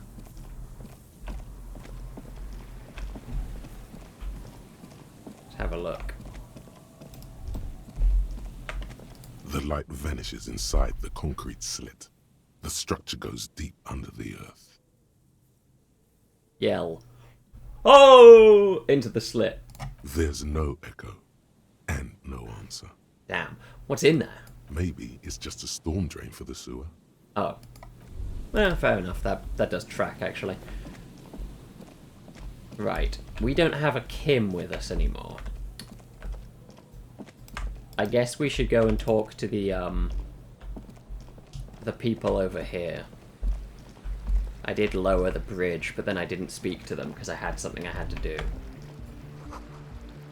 Comes home away from home, just like yours. The tent is just tarpaulin fabric covering a pile of stuff. The flap is open. Inside, 3 young men, all in forward-looking apparel, reminiscent of the sticker on the padlock, are listening to some new form of music. It's like nothing you've ever heard. One of them looks at you. Come on, get in and close the flap behind you. The warm stuff's getting out. Alright, let's squeeze in. What the fuck? Smells like sweat and laundry detergent, plus a trace of ether. Canisters filled with what appears to be water. The label says distilled. Speaker, the big kind they use for live music. Pile of nasal spray, brand name Nosafed Ultra. A young man with peroxide blonde hair holds up a Harman Welshi tape player, nodding along to the music. He looks at you with a knowing smile, as though you're supposed to be sharing some tremendous evangelical secret. Hardcore!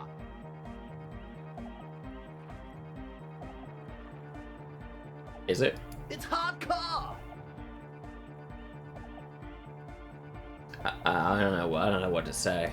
Skibba-dee, skibba-danger. I am the rearranger. Could there have been a right way out of this garden of forking paths, you think? Wait. There has to be some way to talk to this person. You just haven't found it yet. Definitely not about scenes. Signs. Whatever. What if you try again? Find your way out of this maze of things to say. Yeah, okay. Well, let's talk to this guy first. A youngish man bleaching the tips of his hair with a toothbrush. He puts the toothbrush down and extends his hand in greeting. Hello, I'm Andre. It's a pleasure to meet you. I'll shake his hand. His grip is strong, sweaty, and warm. He's trying to project and inspire confidence. This is my posse, Noid.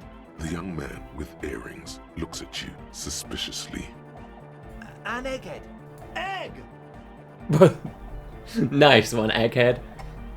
Together with a Settle Burger, who's out there right now, doing some seriously progressive sonic experimentation, we like to think of ourselves as music venue organisers. How many music venues have you organised? We have many in the pipeline, officer.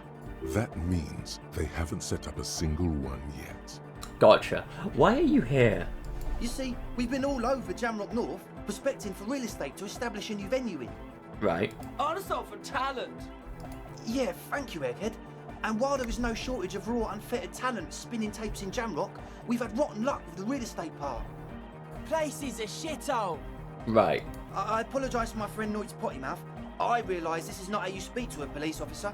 He has authority issues. There's no need, this place is pretty bad. Which brings me to the problem of occupied ecclesiastical property. I bet you've noticed the derelict hive of narcomania on the coast. An attempt to pander to your perceived conservative sensibilities. No person his age would ever use a word like narcomania with a straight face. Don't fall for it. Okay, Volition. Enough histrionics. What are you talking about? I'm talking about the church. And I'm not exaggerating. Even a place of spiritual refuge can become a magnet for all sorts of dopeheads and burnouts if left unattended. Dopeheads! Burnouts! Well, I'm sad to say, that's exactly what happened. Sad because we were just about to put Martinez on the map with one of the maddest dance clubs in Jamrock. Nah, strike that. In Revachol. Strike that! The word! And sadder yet, because the dopeheads and burnouts holed up in there were the worst kind. He leans back a little, watching you with a steady, serious gaze, letting you imagine just how bad those dopeheads and burnouts burnouts really are? Mm-hmm. Good. This calls for an opinion. You're an expert in those.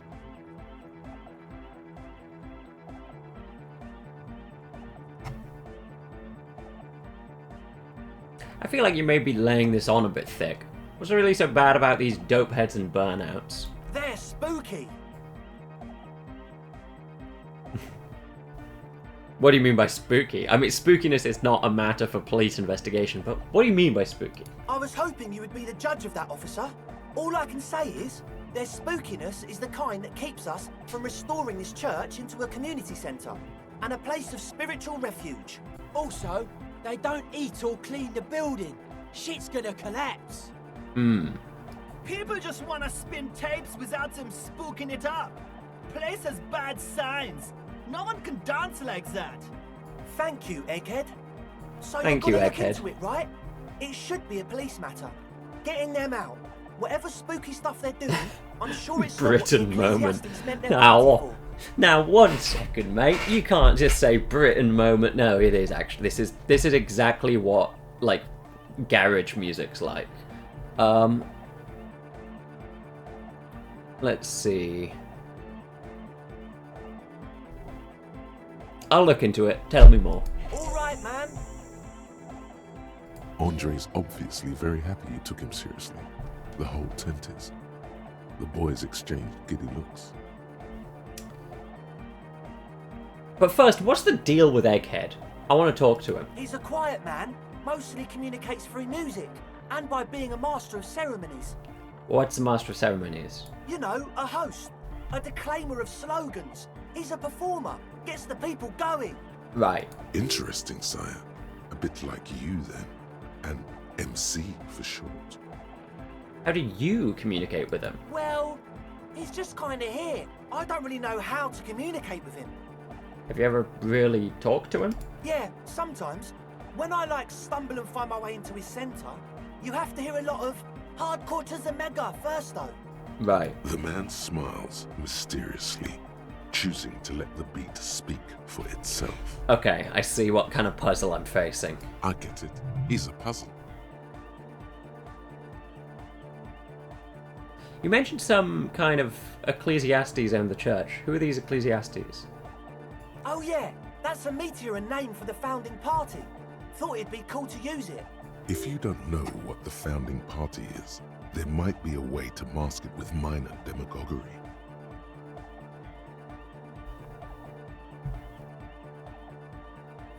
I don't even know what the founding party is. Come to think of it, I've never really looked them up, you know. I can't give you a precise definition, but they're a very powerful religious organisation. Okay. And? And they have roots in ancient mass society. And they're the custodians of the Pericarnassian church. Plus, they anoint the innocents. They, made the innocentic system, no? Sounds like they would... Doesn't sound like they would appreciate a dance club in their church. You're totally wrong about that. The Pericarnassian church is about love. And Nordic music is about love. I got love for my Pericarnassian posse. Love is the relay out of death. We dance! He violently shakes the tape player as if to see if he can break it. Love is hardcore! Unity! Unity! Make some noise for my Insulindian posse! Turns the volume up, then looks at you with a knowing nod, as if it's obvious you will now break into a dance. You feel it. The anodes and the cathodes coursing through you. Your big toe starts tapping along to the base, as if testing the waters.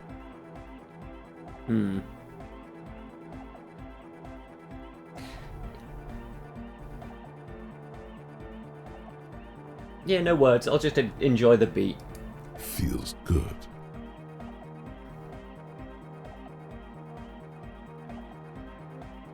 I understand it was lame of me to suggest otherwise.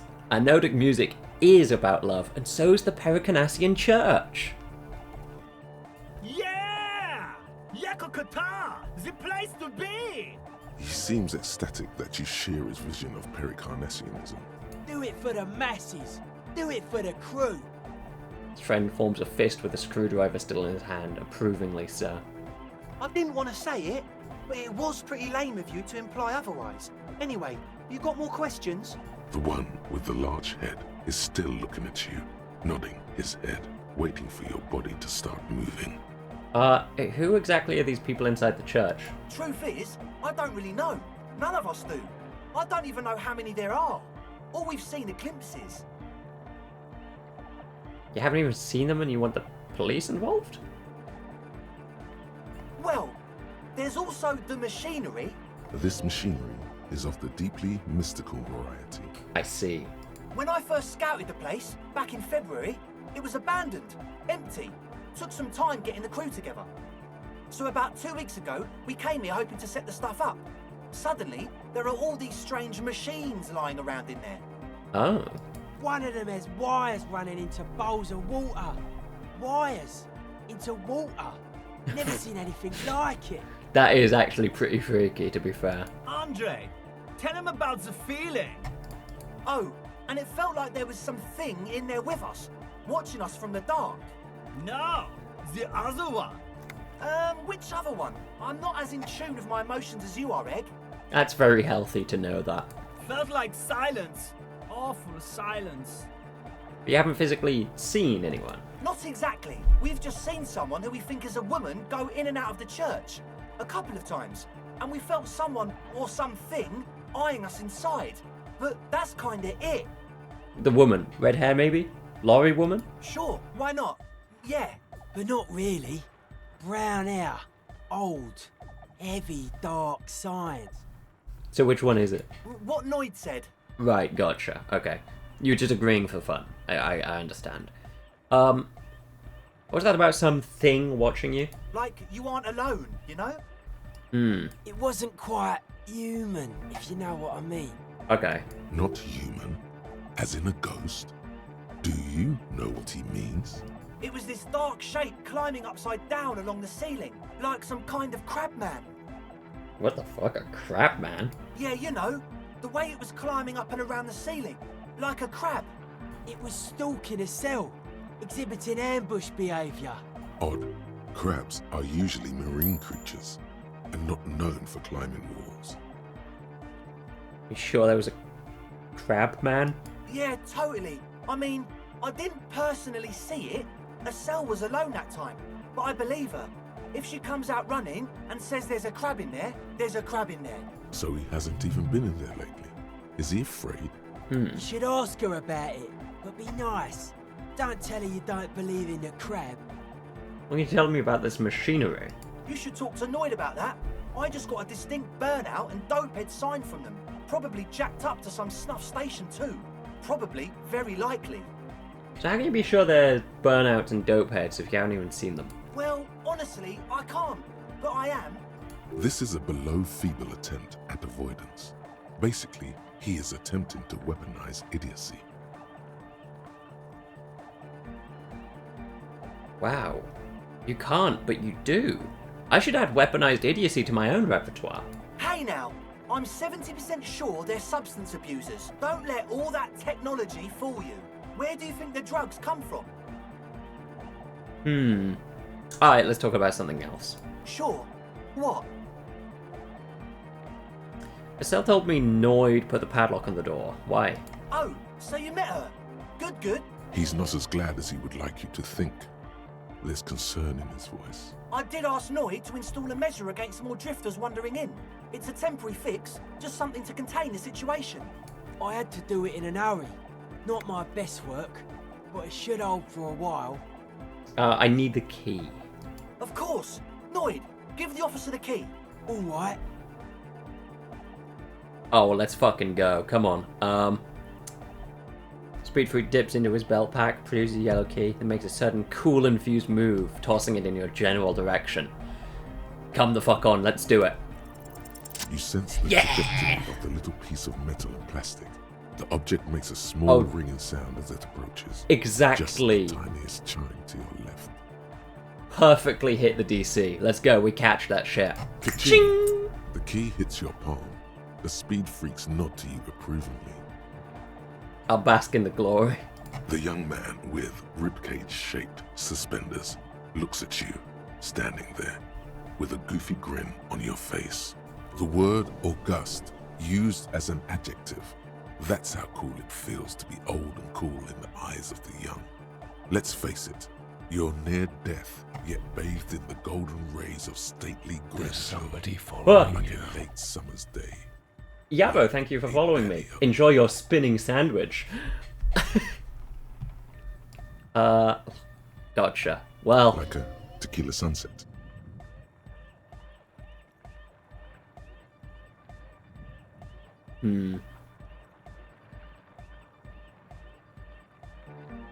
Damn right.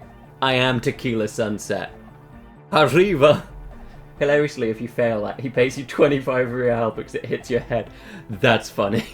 Of course you are. It's too late to be a tequila sunrise now. There will be no sunrise. Not for you. How long have those people been locked in there? Not long. Like a week, maybe? How can you be sure they haven't starved to death? I'm super sure they're alive. I mean, come on. I'm at least 90%, maybe 85% sure they're still alive. Right, always love it when someone starts high and then lowers their percentage. Somewhere in the ruinous past that led you here, there was something called exams. You may have learned the term involuntary manslaughter there. Andrea, do you know what involuntary manslaughter means? Yes, I do. I listen to Channel 8 all the time. I know about crime stuff, and I assure you, officer, this is not what's happening here. I'm at least 80% sure they're alive. He's gone down I mean, further. Come on. Most people aren't ever that alive in their entire lives. Yeah, I catch your drift. I knew you'd get it. You're one smart cop. Yes, I am. It feels good to be the smart cop, doesn't it? That's a good cop to be. Has a nice ring to it. Smart cop. You wouldn't want to be stupid cop, now would you? But still, maybe he's just sucking up to you.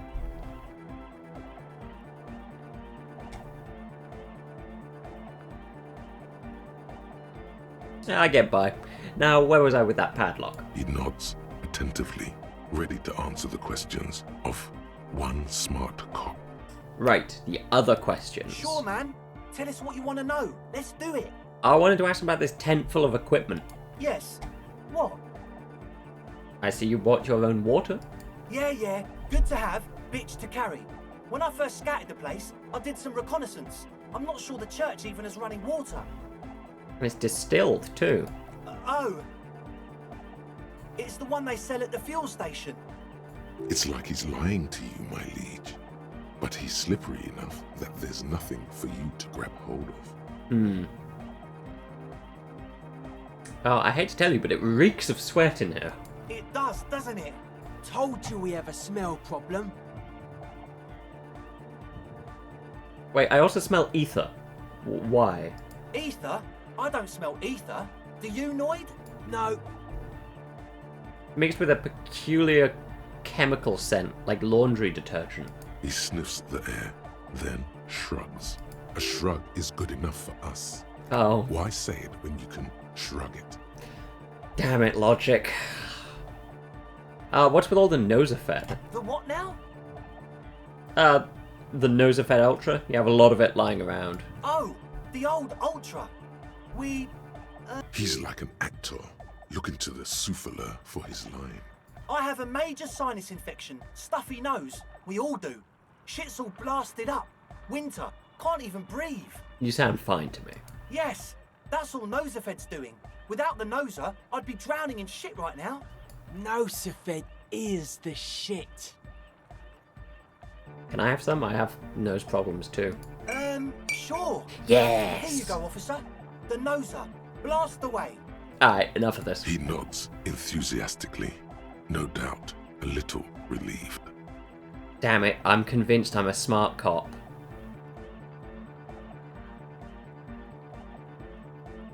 As Wait. always, we'll be right here, waiting patiently for the news. Yeah. I need to wear my logic outfit. Logic. Logic.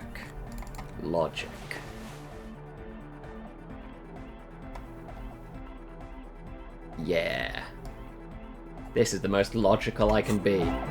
Let's try that check. So, 28%? We hit these. Well, first of all, you're a smart cop, and a smart cop like you would understand if something wasn't quite right. So this should be easy. What's the gist of it? The gist of it is, they want to turn the church into a club, but a suspicious element has overtaken the building. It's very important to understand what the gist of things is. Always consult the gist before making up your mind. This is going well. Plus, and it has to be considered, you can't invent the future of dance music in this smelly old tent. Imagine if you had the church. That settles it. Analysis complete. Their story checks out. It still feels as if this didn't quite go as it should have. But... Alright, that's it for now. I do have 2 skill points. Sure. Let's give logic another bump. And try again. So, 42%, we hit these. A number of facts don't add up. Let's take a look. Okay. How about gather around, kids?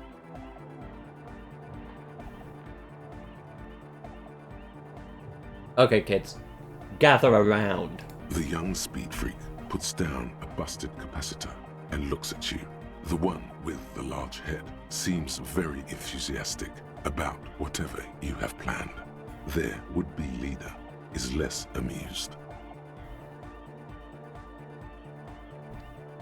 Sometime in the past, I'm not sure when and where, but betrayal was involved. I fell sick and became the shadow you see now. But before that, I have reason to believe I was a police detective. But you still are. Thank you for your kind words, but everyone in here sees I'm a disgrace to the uniform. What happened? Disco happened. I've been trying to say we need the next step in dance music to happen fast. Shut it. What? I have. I've said that. Now, obviously, that might as well have been 1,000 years ago.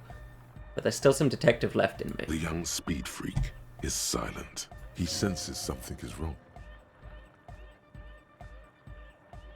This isn't the makings of a club. This is a tent full of laboratory equipment for manufacturing drugs. I have no idea how you arrived at that conclusion, but it's wrong.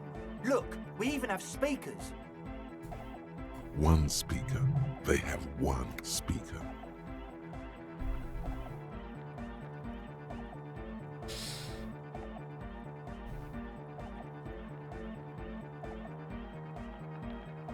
You have no headphones.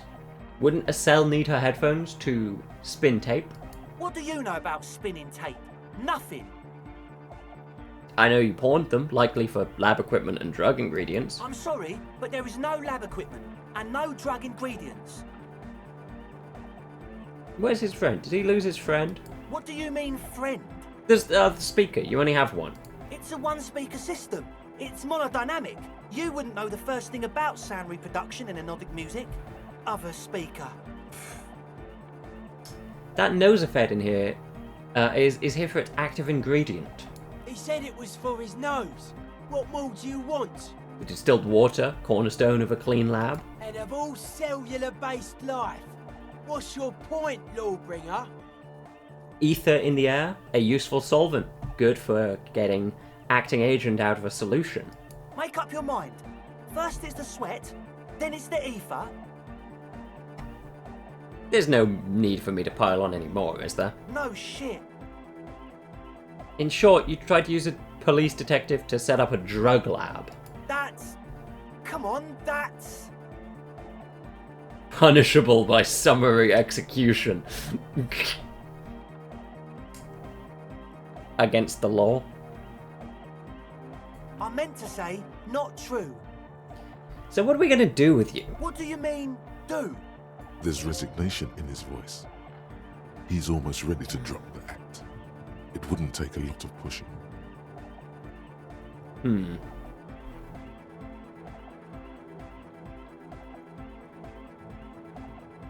tell me what's really going on here, and we'll work from there. I can be lenient. What do you mean by lenient? Not calling back up and hauling you off to a pen, for starters. Okay, man, okay. Things are just so hard for an entrepreneur in this city right now. It's not like we lied when we said we want to turn a church into the wickedest club in East Revershoal. Because we do! We totally do! We just need to turn it into a speed lab before. To get our foot in the door. And why did you need me? Like I told you, spooky arseholes moved in while I was getting all this stuff together. A month ago, the place was empty, and now it's all spooked up. They're not really spooky, are they? No, man. They're spooky, all right. It's just that they would also probably call the police if we started cooking speed in there. But the sign was way off, too. I couldn't feel the love at all. I see. Sir, you promised you'd be lenient. No, you're right. This is it. Judgment time.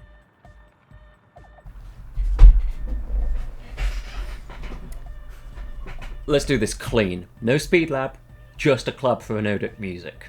Yeah! Hell yeah, Egghead loves it. I knew it. The would-be leader drops his spiked head between his knees. It's impossible now. No, Andre, it's harder now. This hard cop has come to show us how much the fish is, and the fish is always so much more. We all know there was never going to be a club for anodic music with the Speed Lab. Now it has a fighting chance. So there was never going to be a club in there. There needs to be a club for anodic music in there. Needs to. Everyone hates each other. Everybody hates it here. It's all just drugs and we're slaves and I can't. We are running out of time. We need a win, Andre. I promise this will be a win. We won't cook speed in there. We'll do it clean. We'll do it true. We'll do it sober and real and beautiful. This will be a victory for the light. I can't help but love Egghead. I think he's perfect. This will be nothing. Oh. You can hear the ice crack underneath you. Outside, the last century waterfront development is crumbling in the wind. A grape-shot row of falling houses. And so is Rue de Saint-Jérôme and all the houses on Main Road. The old cinema is sinking underneath Villa La Bosse.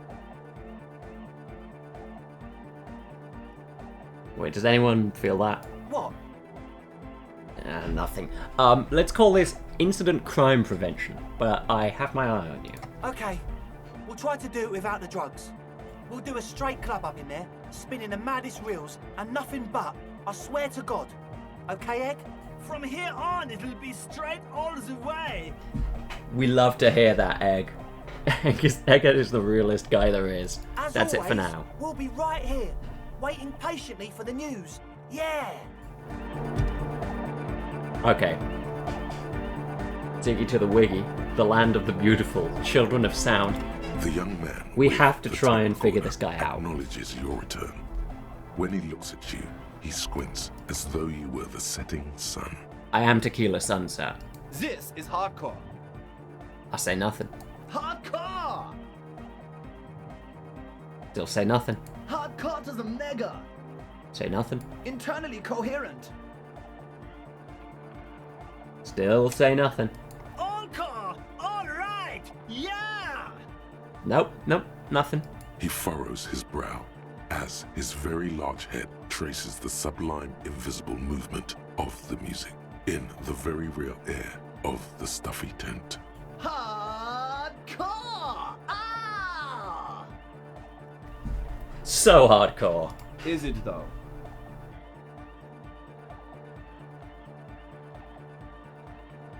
It is! But is it? I mean, really? Feels like you should reply with the very pinnacle of idiocy here, so that things get totally transcendent. But you haven't gotten there yet, so you don't know what to say. Yeah, I don't know what to say exactly.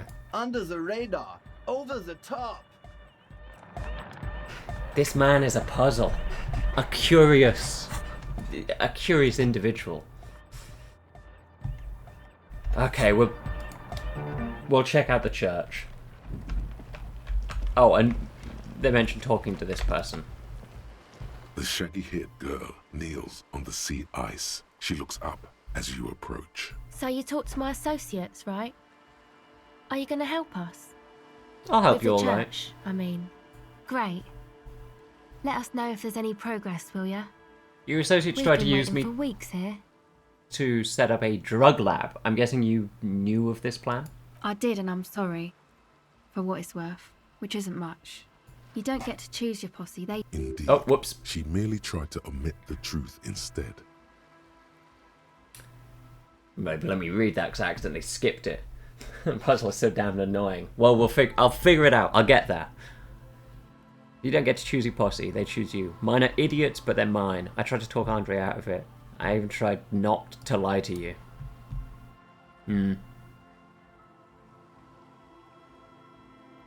Said you opted to admit the truth. That's the same thing.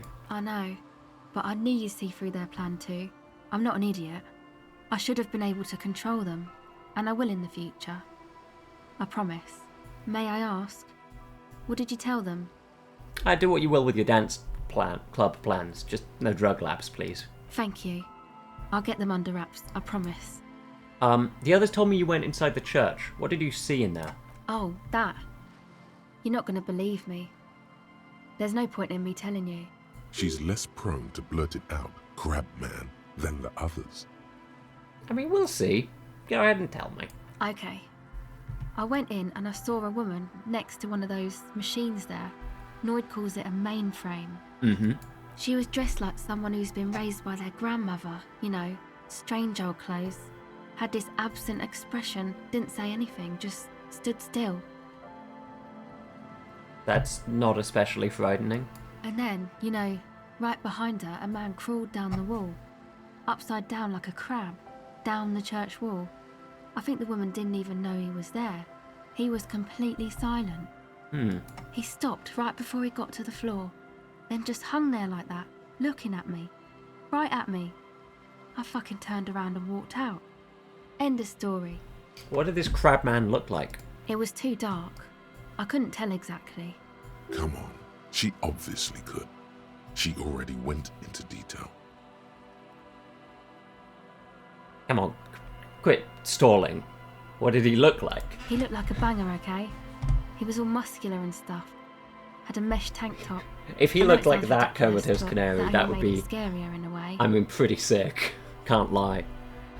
A crab and a banger? Yes, a banger. As in a mess gang member.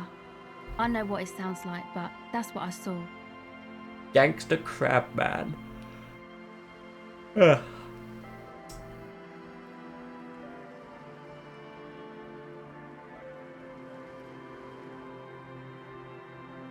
No, I believe that that's what you saw. Why? What do you stand to gain? Nothing. Anyway, what else? I'd like to know more about your associates. My associates? I haven't got much to say about them. Just answer the question, please. Sorry. I just don't tell people about my friends and who they are and so on. I don't provide information on them. To the cops.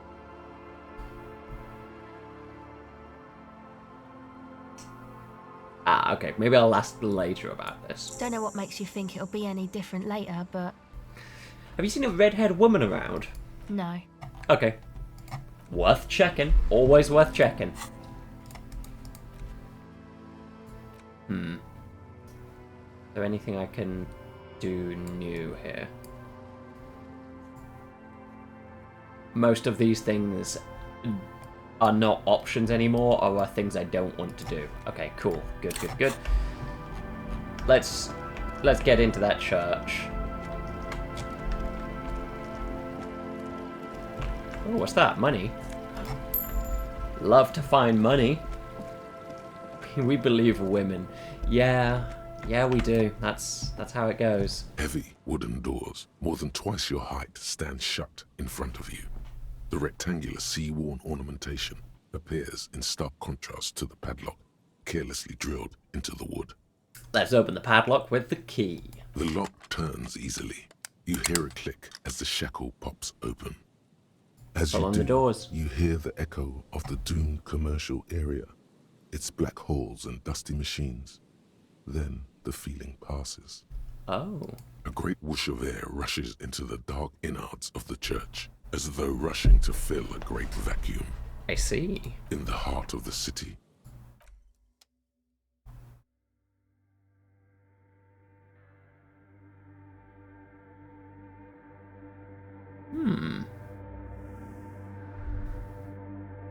Ooh, a thought. Strange stillness fills you as you look ahead. You should walk here, not run. Grotesque wooden figure looks half finished. Feels like it's trying to become one with the church.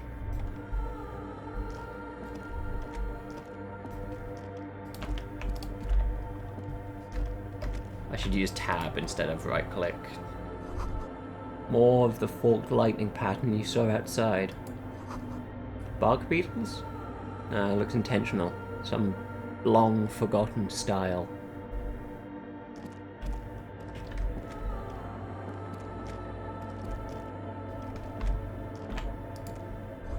Blackboard is filled with complex equations. They look recent. Something to do with the radio frequencies? Radio frequencies. The bowl is filled with water. A live wire runs directly into it. These wires work as contact microphones? The silence in this part of the church, it's almost palpable. All the shifting matter and shuffling of living things is gone. Nothing seems to exist beyond the church anymore. Maybe if you were to stand in just the right spot, even your footsteps would be completely silent. Wait, I think I still hear something. And then it's gone. Almost all of it, but for the faintest of hums. It seems the sound here is detached from its source somehow, if not blotted out outright. Truly unusual. You can hardly hear your own breathing. I'll yell as loud as I can. Your voice is barely audible. Not a howl, but the softest of whimpers. Stomp my feet and clap my hands. You produce a few muffled thumps, after which the silence feels even more total, somehow. We look up into the bell tower. The orderly rows of ceiling panels become barely visible, then disappear completely in the darkness of the tower overhead. Let's have a look. Come on, 72% we hit these. Let's go!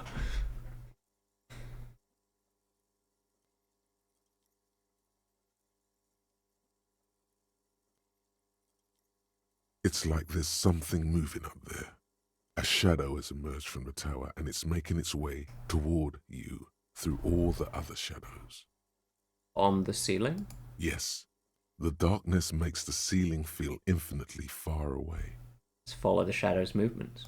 It's not a shadow anymore, becoming more substantial as it gets closer. The shape of an animal descends. Crab man! Let's fucking go. Oh no. You've lost sight of it. Where did it go? I blink.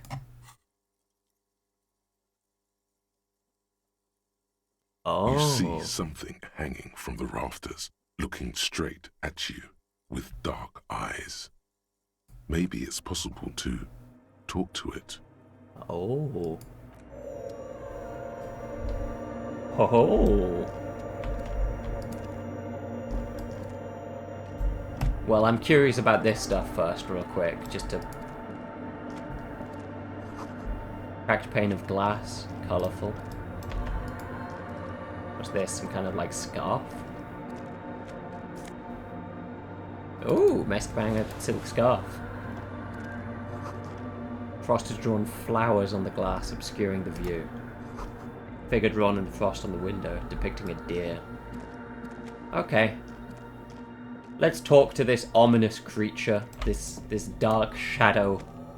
The shadow is a man? A man made of the same stuff as the carpentry of the building. He is studying you intently. The Crab Man. Are you the Crab Man?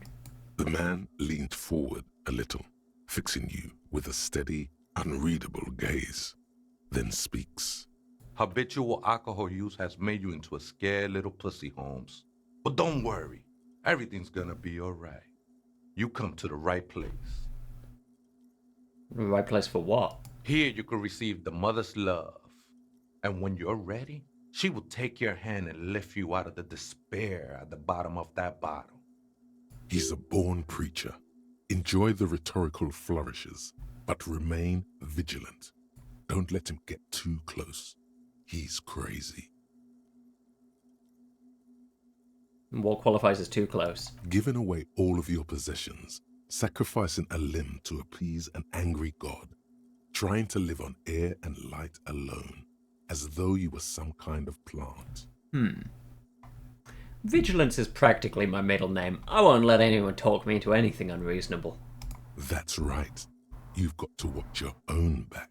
Hey, and what was that about the bottle again? You haven't even drank that much lately. Lay off it already.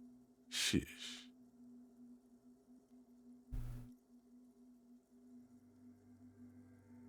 I'm a policeman. I need to talk to you about police things. I don't know anything about alcohol use. Oh yeah, sure. You don't know anything about alcohol use. You got it all under control, Way. I could smell the control all the way over here.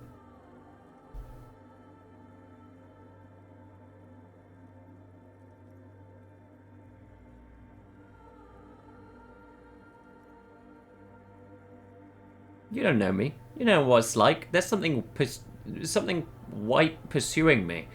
White and very sad. I was like you once, just dragging my feet to the next bottle. Shit was dark, Holmes. You know, he may be strange, but you might want to pay attention to what he's saying.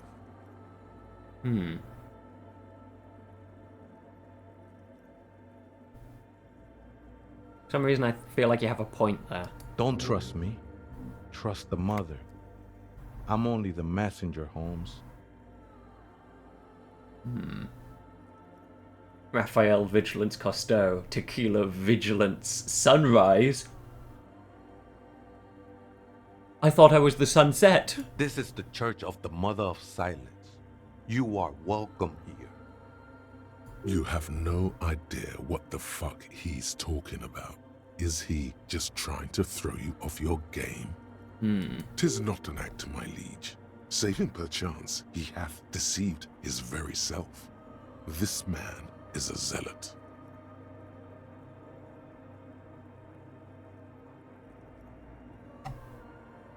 I'm gonna ask you again, are you the Crab Man? Never known myself to be a crab. But if that's the name you got for me, I won't stop you from using it. To be fair, it's really more like a spider. I always thought of myself more like a flame, flickering along the rafters and beams. It may be that I gotta work on my technique. That's not the only technique he's working on. Look at those carved sculptures. And is that a satchel of tools over there?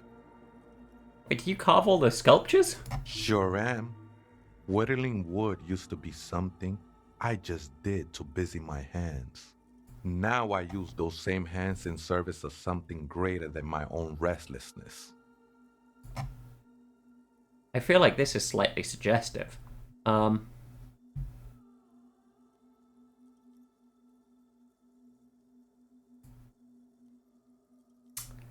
You're promoting the objectification of women with your reactionary depiction of female bodies. It's all just for the mother, man. No need to overthink it. What were you before you became a crab man and a wood carver? I was in a gangway, but my memories of that time are fading. Most of them are already gone. So many people losing their memory. A certain portent of doom. Nah, ese. It's not like that. Best thing that could happen to you, losing your memory. Tiago's my name, by the way. Though those syllables don't mean much to me. A name isn't just your identity, but also, so to speak, your place amongst your fellows. Your place in the world. I ain't got no use for such a place anymore.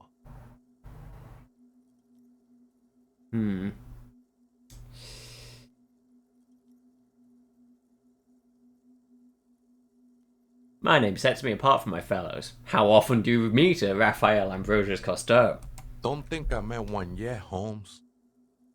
What are you doing here? This is a special place. There's a perforation in the world up there. A way out into nothingness. This church was built around it for purposes of veneration. I circled it, nurtured by the silence bestowed by the mother. One of these days, I'll be pure enough to go drink from it directly. Who is this mother of silence you keep talking about? Oh, that's no simple question, Essa. She is one who can be painted or sculpted. She is a cavity in the dark beyond sense. She saved me, but I couldn't describe her to you. No one can, Holmes, and no one ever will. What'll happen once you drink from this perforation? I will be incinerated, but not destroyed. Finally, at one with the state of the world before reality began. That sounds a bit like substitution behavior, no? You know a thing or two about that. Yeah, didn't you just switch one drug for another? It's not like that at all, man. It's just faith and joyful service. Too gleeful, those words. He is lying. Not to you, to his very own self. Faith is a kind of drug. I heard that before, Way. And I know I can't convince you on the spot. But think, when's the last time you woke up from silent communion with a hangover, regretting what you did last night? There are drugs darker than alcohol circling your system. I think love might have been my drug of choice, and I think I'm still hungover from it. It was love that did him in, after all. She took you for a good spin, huh? Don't worry, bro. That love is but a drop compared to the ocean of the mother's love. The mother will eat all of you and never spit you out. Let's agree to disagree. I know it will take time. Don't sweat it. I still don't understand. I know it will take time. Don't sweat it. Why did he say that twice? Wow. That freaked me out. I still don't understand what you're doing in the church. I'm a seraph, Holmes. I sing the mother's glory.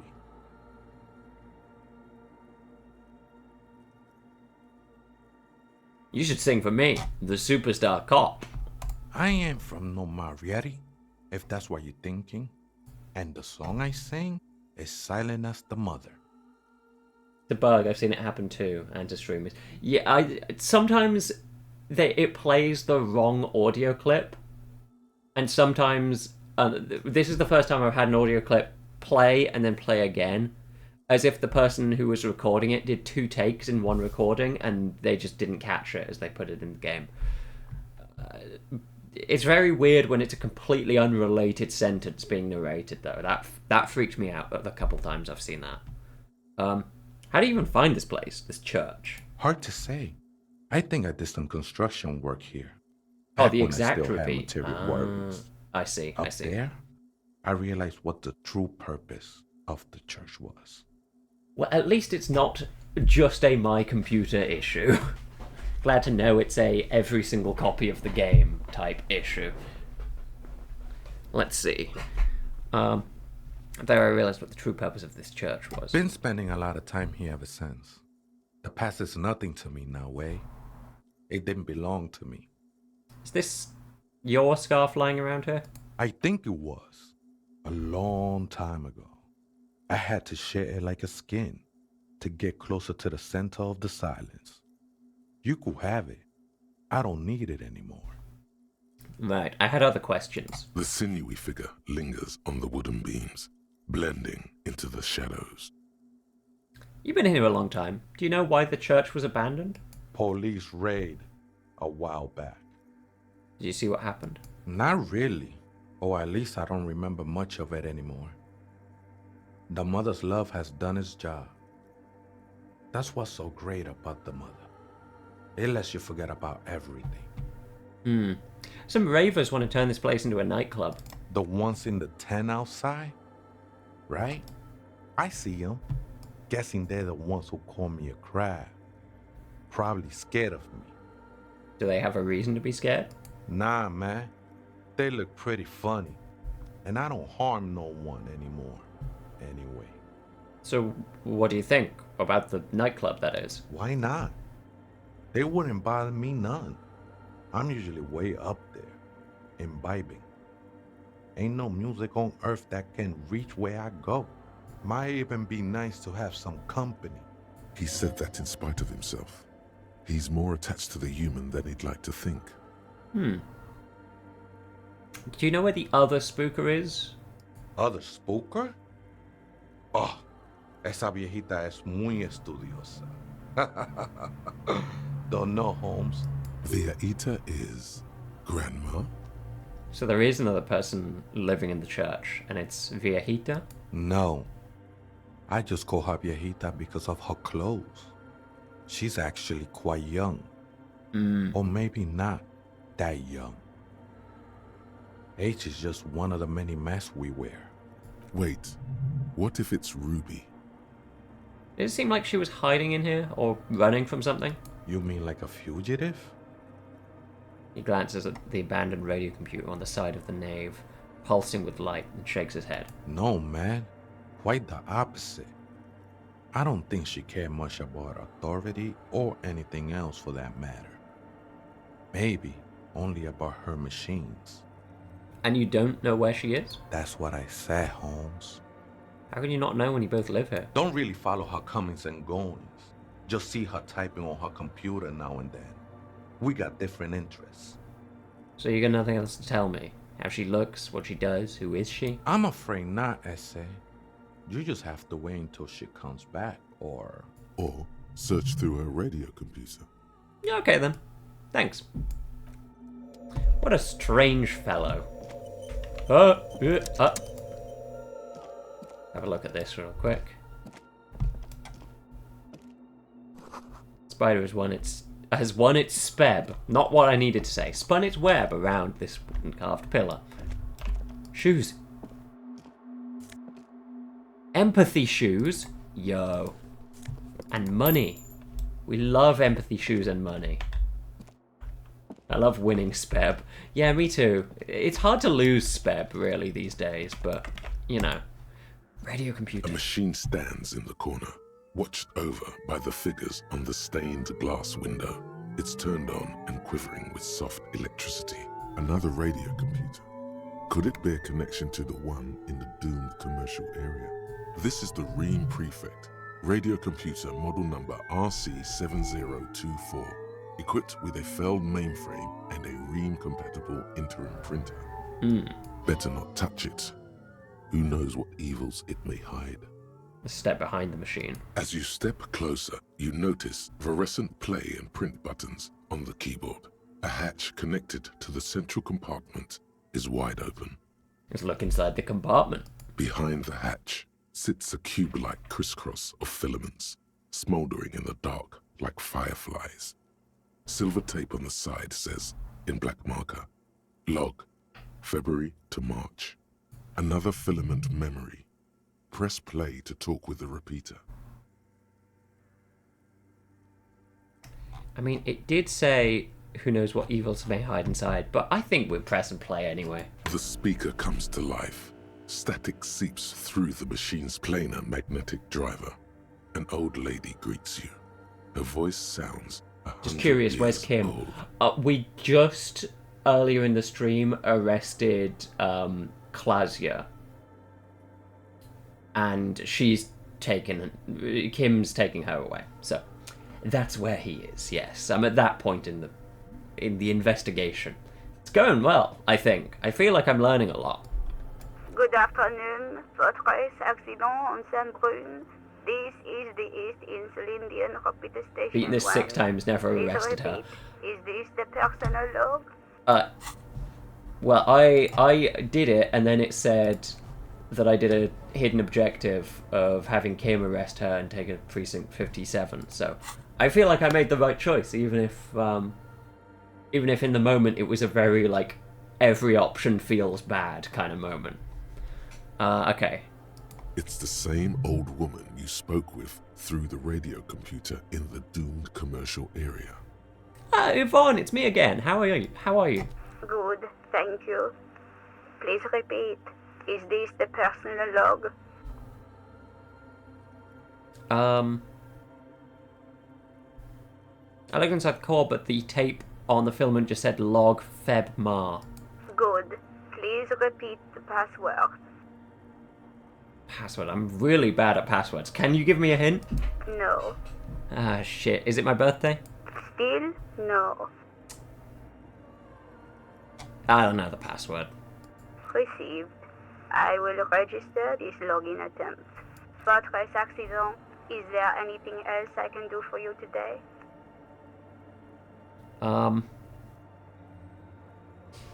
Yeah, thanks, but I'm finished with this call. Wait, Fortress Accident, like the one in Doom commercial area? I have 2 machines registered to this company name in Martinez. One on Saint-Brun, the other on Rue de Saint-Ghislaine. Legally speaking, it's the choice you're supposed to make, I think. Yeah, to me, I just considered that, like, if she had been more forthcoming with information, she wouldn't have technically implicated herself in hiding a crime scene. But in doing that, she had committed a crime, so arresting her for that, rather than for the actual, like, other shit, seemed reasonable. Plus, putting her in a safe place so that there was no way that she could be, like, got to, felt right. And also, volition was telling me that I should. Saint-Brun, that's the church. Rue de Saint-Ghislaine, the doomed commercial area. Anything else I can help you with? Yeah, no, thanks. I'm finished with the call.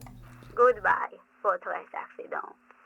The machine's keyboard is still illuminated, revealing fluorescent. I won't say more, but you'll find out later. Hell yeah, fair enough.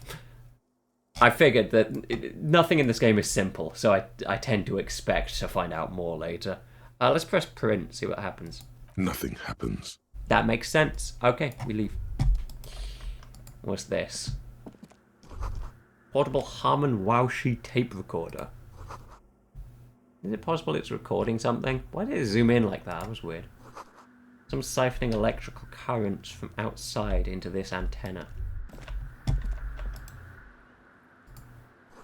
Nope, not a damn thing in this is simple. That's why I love it. I'm so amazed. Like, I was glad that I managed to figure out that the hanged man was shot. Like, I got the investigation high roll to find that shit. It was very good. That shit painted the rest of the investigation for me. Apricot fails. The young mother of humanism stands above you. A crack runs across her body. She is impossibly tall, oval-faced and sad. A dark and radiant majesty. This is her innocence, Dolores Day. Money. I love the field autopsy so much. Such a great scene. Yeah, it's so well written. It's great. In her arms are a pair of glowing lungs, clearly visible from underneath her flowing dress. You should kneel. You know, I also never failed that check. I mean, I suppose it's easier to succeed that check if you know that it's happening. Because I did write down that the cause of death was hanging, so I had a negative to the check. But knowing that now, I can do it. I would probably...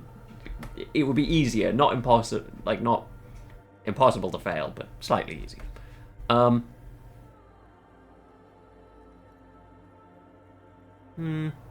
I should kneel? Nah, I'm a cop. Cold wind seeps in from the crack in the glass. Snowdrifts cover the floorboards at your feet. Above, you feel her multicolored eyes on you. inspecting you, as if under a microscope. No, I'm not your bug. That bitter thought passes through your mind as you stand in the apricot-colored light of the window. The woman keeps smiling, her distant smile above you, sundered by the crack in the glass. Visual calculus and encyclopedia. Hang on, we have outfits for that. Encyclopedia outfit.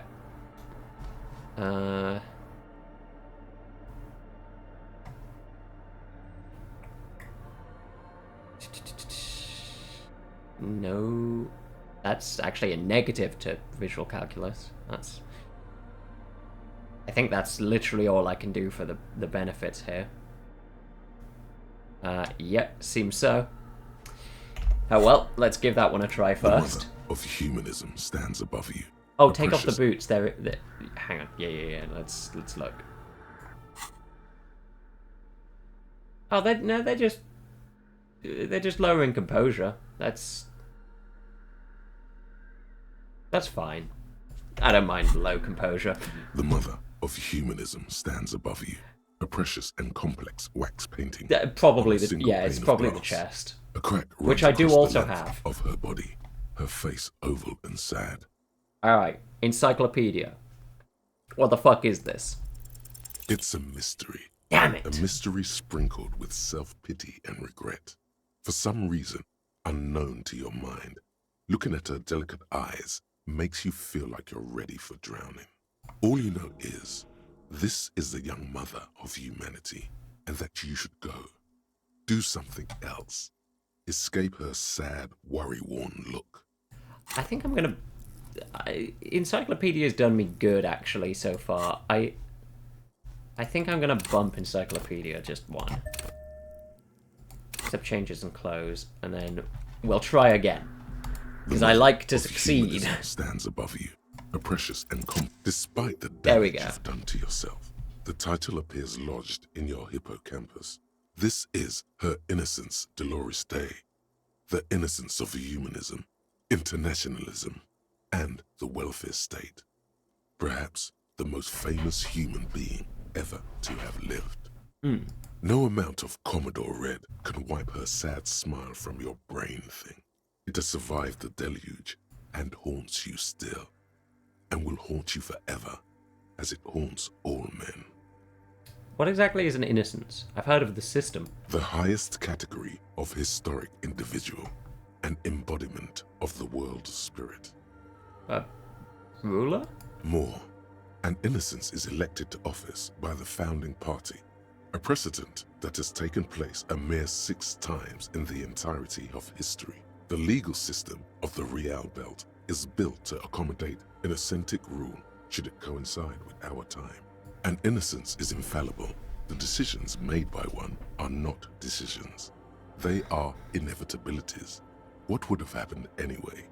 Only accelerated, packed into decades instead of centuries. An innocence is a continuous, compressed event, a sacred human being. It is an honor and a glory to live when one is in office. Huh. Okay. Is one in office now? No, we are alone. When did she rule? 300 years ago, in the wake of the discovery of this Isola, the Insulindian, by explorers from the continent of Muindi. She is, among other things, the innocence of inter-isolary travel and the connected world. What else do I know about her? Many things. You know she was a woman of the court, the wife of an influential Marchese, and eventually the principal advisor to Irene La Navigateur, Queen of Suresnes, modern-day Sir La Clé. Also, that she was gorgeous beyond beauty. Draped in ancient sadness. Are you sure you want to remember this bit of historic trivia? Standing under a long, slender form like this, dwarfed? Where's this coming from? The past. It's a silo of sadness, fermenting. You should keep away. No, you must know. Okay, what else? Was she smart? Terribly. Women of the court were expected to play both contract bridge and chess sufficiently well to prove an interesting challenge to a man. A simple grasp in matters of philosophy, theology, and science was encouraged. She was, by all means, a kept woman. Mm-hmm. She made the most of her position in the antediluvian court, a court visited by the most prominent thinkers and artists of the day. In secret, she was becoming the era's preeminent philosopher of the state, a scalpel, a piercing gaze. She was an almost preternaturally magnetic and intelligent individual. To her contemporaries, she appeared out of time, a messenger from the future of the species. We all fell in love with her, head over heels. Even before she was declared an innocence, her influence was tremendous. How come? It was on her advice that Irene Le Navigateur sponsored a number of voyages into the Pale. A costly, often tragic endeavor, ultimately vindicated by the discovery of the new world, the piece of reality you're standing on. She was crowned 2 years after the first expedition returned, setting in motion what is widely considered the greatest era in history, the DeLorean era. Wow. Kind of weird to listen to all that and then say I don't care. I do care. I like lore. Wow. Wow, indeed. When her innocence was declared, and the queen she had advised for years fell on her knees before her, she was so overcome with emotion that her lungs started glowing in her chest. Bystanders reported golden filaments lighting the already sunlit chamber around her, clearly visible beneath her dress. That is why the lungs are the symbol of love for the cultures of the Real Belt. I want more. As did we all. The lands of the Mesk and the Occident, and even far away Supremwindi, altogether 21 of the 40 mundial nations of the time, immediately accepted Innocentic rule, even before her crowning. Crowning? In a city called Advesperaskit in Vesper Messina, her homeland, the name of the city means evening comes, but it happened on a winter's morning, with the canals frozen and slush falling out of the sky. She was dressed in a white and pearl dress on an emptied-out plaza with the crowd far away. Already, her Theriers, the secret servicemen of the Innocents, were worried about an assassination attempt.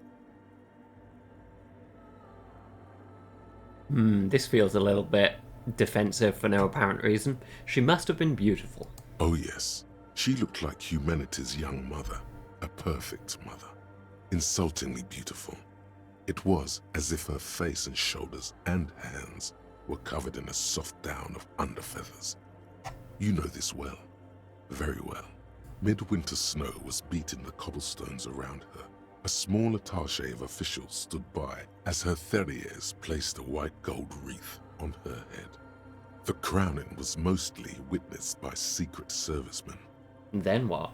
One of the men in this secret service killed her 22 years later.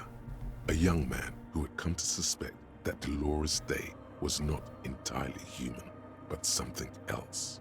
Well, what?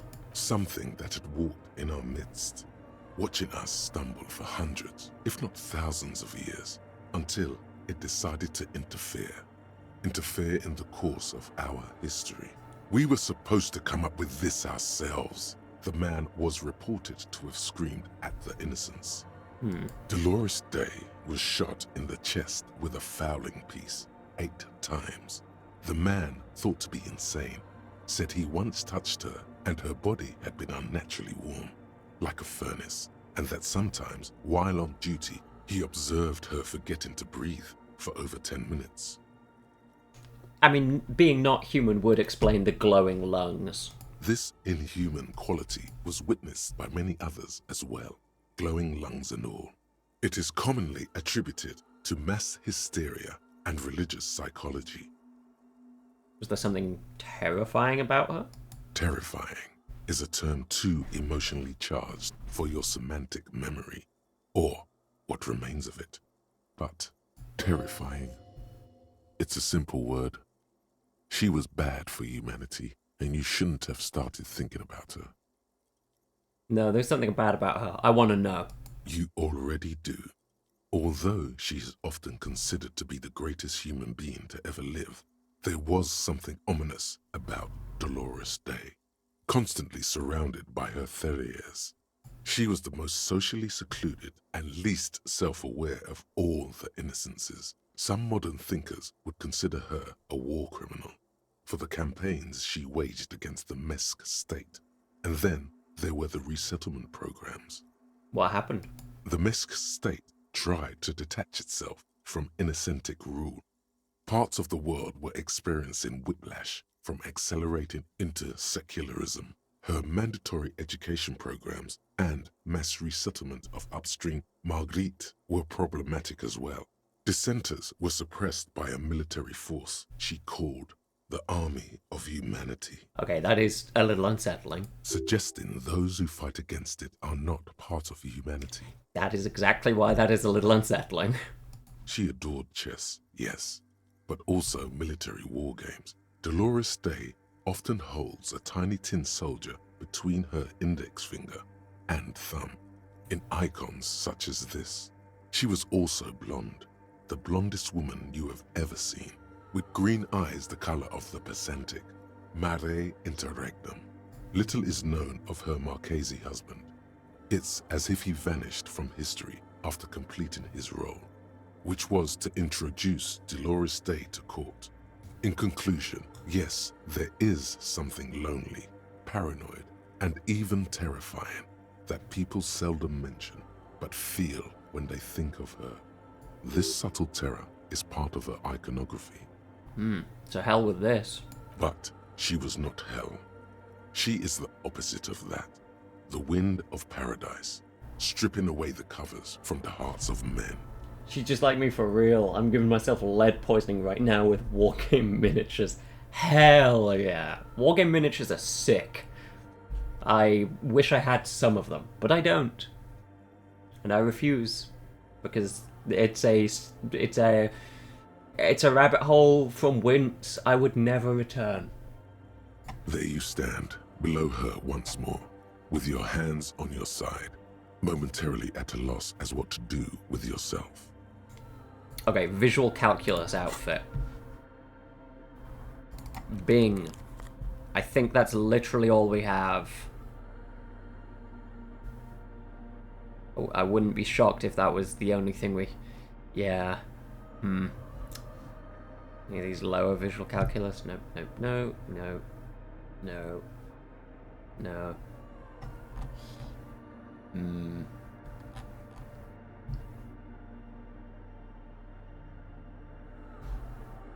You know, I like the foul and peepo peepo. We're keeping that on. It's funny. The mother of humanism stands above you. We always hit 42%. We've never lost once. A crack runs up the shards glimmer Damn in it. the dark. You see little pearls of light on the edges Oh, of the one crack below that the splits fucking field. DC, as ever. Something was written there. Okay, hang on. We have one extra skill point, and I've put a lot of points into having a big thought cabinet. But...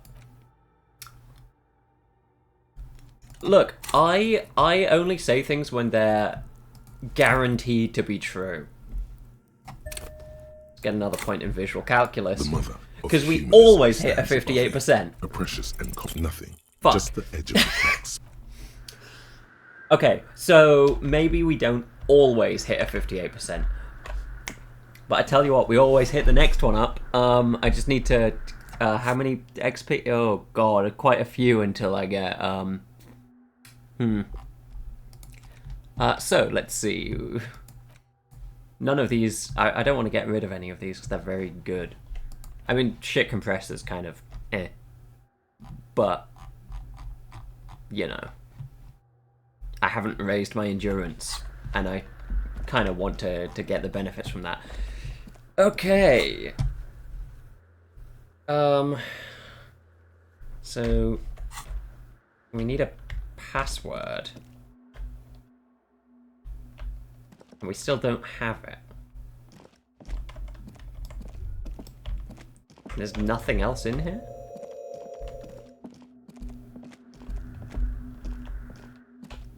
Yeah, looks like it. Okay. Oh wait, it was saying I should walk in here.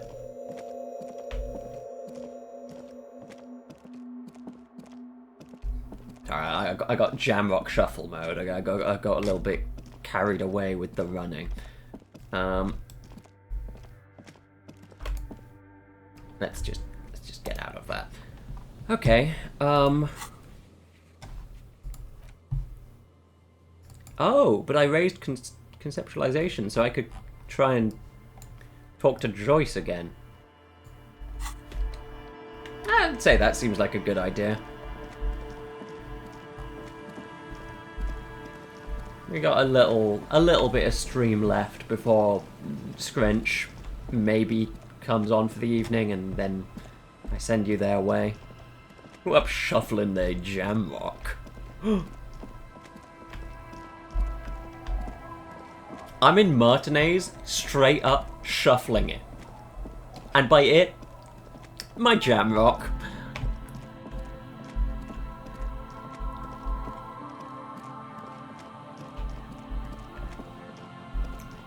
Am I able to pry that open, actually?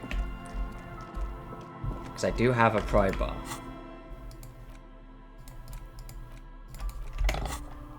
Yes! Ooh! Empathy logic classes. Well, that's a new addition to my collection. Oh, I'm getting such an empathetic outfit. Oh, this is good. I'm putting on my big jacket, though. I think the big jacket suits. Put that away. There we go. No Scrunch today. Everyone's ill, or away or ill, I guess. Oh, hey, well, that's a shame.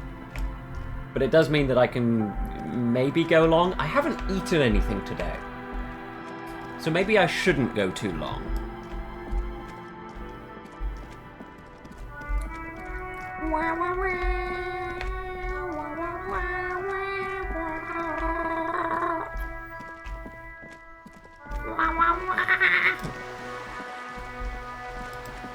Come on, where the fuck is Joyce?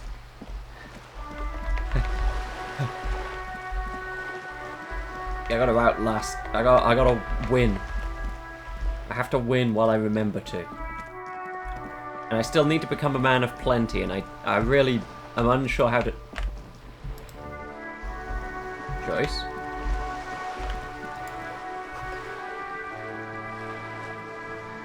Went to the village on the coast, officer. See you there, Joyce says them. Oh, for fuck's sake, that's... Wah, wah, wah. Send me back. Send me the fuck back. I know I can fast travel, but I like running. I like running around. It's nice. It's like...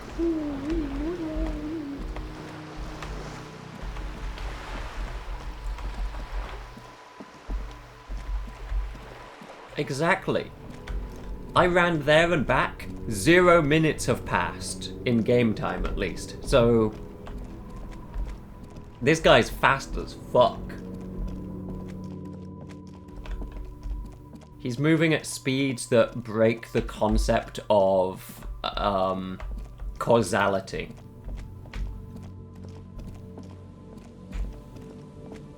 That's our boy. Rafael Ambrosius Costello, aka Tequila Sunset, aka some other names, but none of them really matter.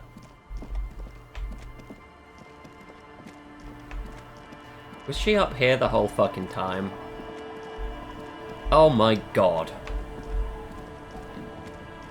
I'm gonna fight you, Joyce. I'll just keep the Cordeleche in the channel, if that's okay. It's too shallow near the pier.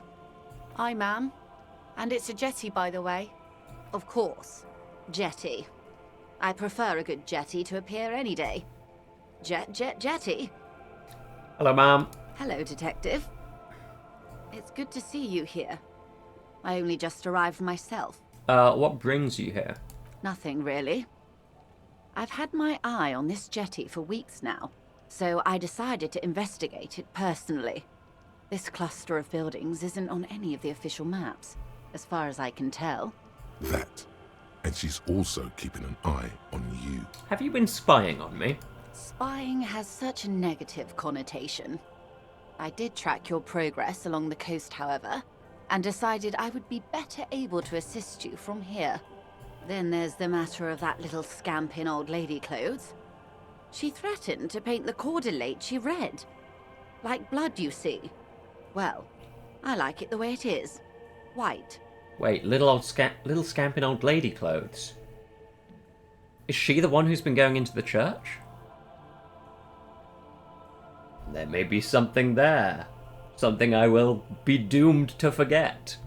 What is this? Destruction of property? Hooliganism? Elder abuse? And who is this scamp, anyway? Who's the scamp when we look into it? No need.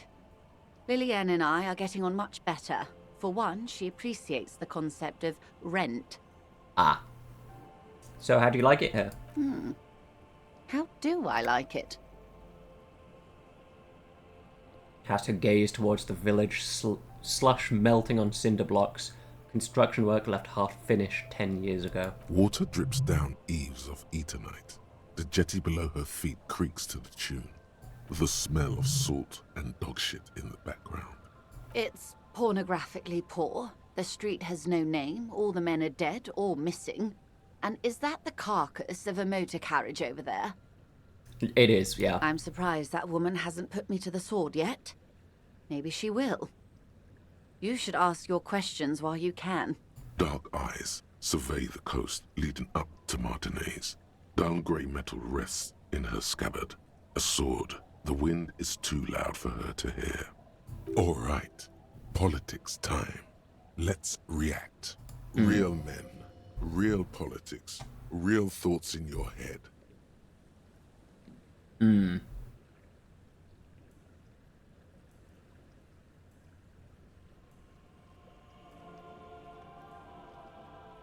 Then try not to be scared. This is just how the real city looks. Oh, I'm not frightened, officer. I'd never... She leans against the railing, looking up at the grey sky. Above you, there forms a quilt of alto-cumulus clouds, twisting into each other. The wind tugs and stretches them over the bay. Their cloud shadows slide over the ruins of Revachol West. Wherever they pass, the temperature drops slightly, but perceptibly. Have I told you how they discovered this place? This island? No, they're in Celindian Isola. I know what an Isola is, loosely. No, you haven't told me how they found her. Well, your condition has left you no worse off than most of these people. The literacy rate is around 45% west of the river. 50 years of occupation have left these people in an oblivion of poverty. Oblivion, that's so me. I knew you would sympathize. Most Revacholians will never know what this place means. Our home. This island of matter. Or why they were ferried over in the first place. Remind me to tell you one day. For now, how can I assist you in this new location? Tell me now, I have time. I hear you have singled out a suspect and are in pursuit. This is cause for cautious optimism. I would not want to delay you. This story she will tell only before she leaves Martinez, at the very end of her stay. I see. Maybe there is something else I can assist you with, while you're hot in pursuit? What was the question? Conceptualization, questions about reality. Gotcha. I've some more questions about reality. More lessons in basic reality? My favorite part of the day. Go ahead, ask me anything. Dolores Day. Oh, I should be wearing... Do I have a conceptualization outfit? Hang on. I might do. No. Yes. No.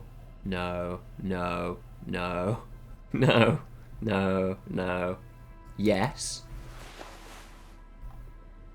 Nope.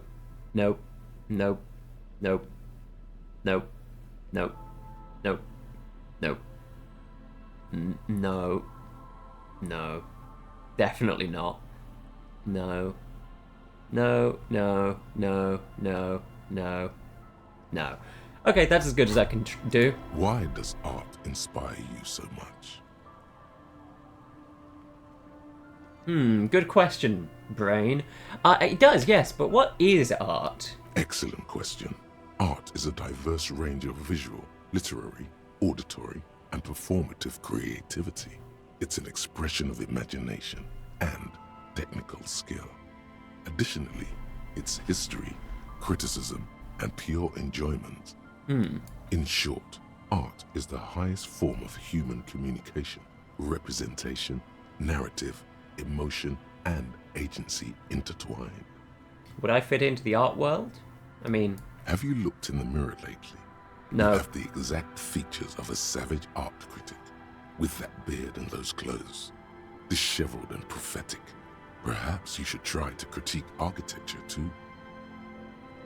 Hold on, is architecture art? Of course not.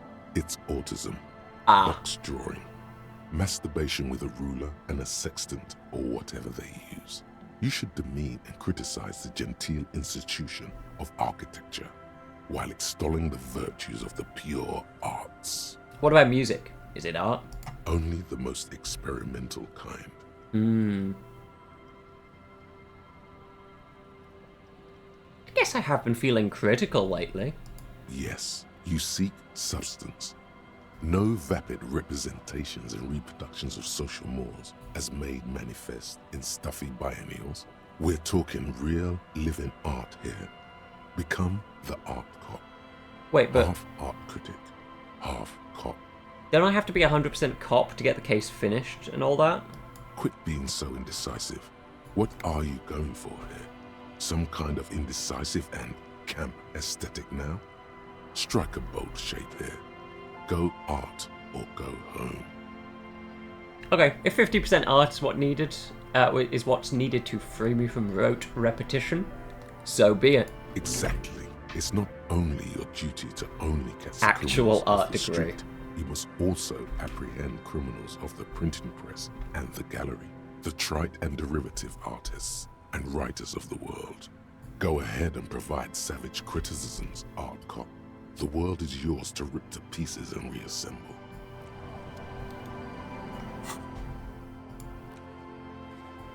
Oh, Cindy the Skull's suggestions unlocked. If only that happened moments ago. When I was literally within, like, 3 meters of her. God fucking damn it. Actual art degree. -1 perception. Can't even look at this shit. Yeah, it's another copper type. The worst one. The most savage and brutal. The art cop. Nothing is good enough for him. Everything is shit. You have to employ an armada of adjectives to depict and demean the mediocrity of the works and visual institutions around you. Really flex that critical muscle until the vocabulary for punishing mediocrity becomes second nature. Here we go. I'm gonna have to internalize that one. I have the Wompty Dumpty Dom Center. I'm already a pretentious art bastard, so... Might as well try. I'm not gonna boost endurance, am I? Oh, you need a skill point to forget? Ah, so better for me to unlock something first. Got it. Understood. Okay, More Joyce. lessons in basic reality. We got a My favourite part 3%er of the here day. and we never Go lose. ahead. Ask me anything. A strange coldness comes over you as you look at the world. The waves sway the sloop slowly. That's all. Okay, fuck. Glad That's to all have for been now. of assi- Shit. We need a suggestion outfit. Do we have suggestion? What? Nope, nope, nope, nope, nope, nope, nope, nope, nope, nope, nope, nope, no, no, no, no, no, no. No, no, no, no, no, no, no, no, no, and no. Cool. Literally no outfit that does anything to suggestion except for a shirt that makes me worse at it. Cool. Cool. Big fan of that. Let's put on the man from Helmdall again. He's good. He's fine.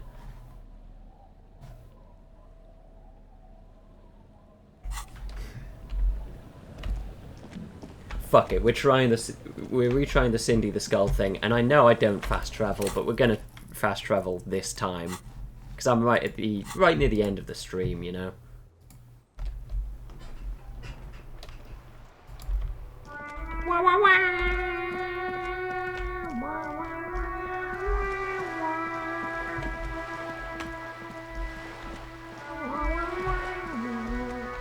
You earned a fast travel as a treat. Exactly. I need to talk to Cindy the Skull as fast as possible. I can't look at this wall. There's nothing here. Just an ordinary wall. But one day there will be. I'm going to put something on that wall. What's up, Cindy the Skull? Hello again, officers. Have you come to admire my mural? Yes. 8%, we hit these. Humiliation wasn't enough for her. How about you offer her something? Like a job? How do you like a job? I can get you one, a real job with a wage. Fuck a doodle do. And what job would that be? Cutting you into rashers?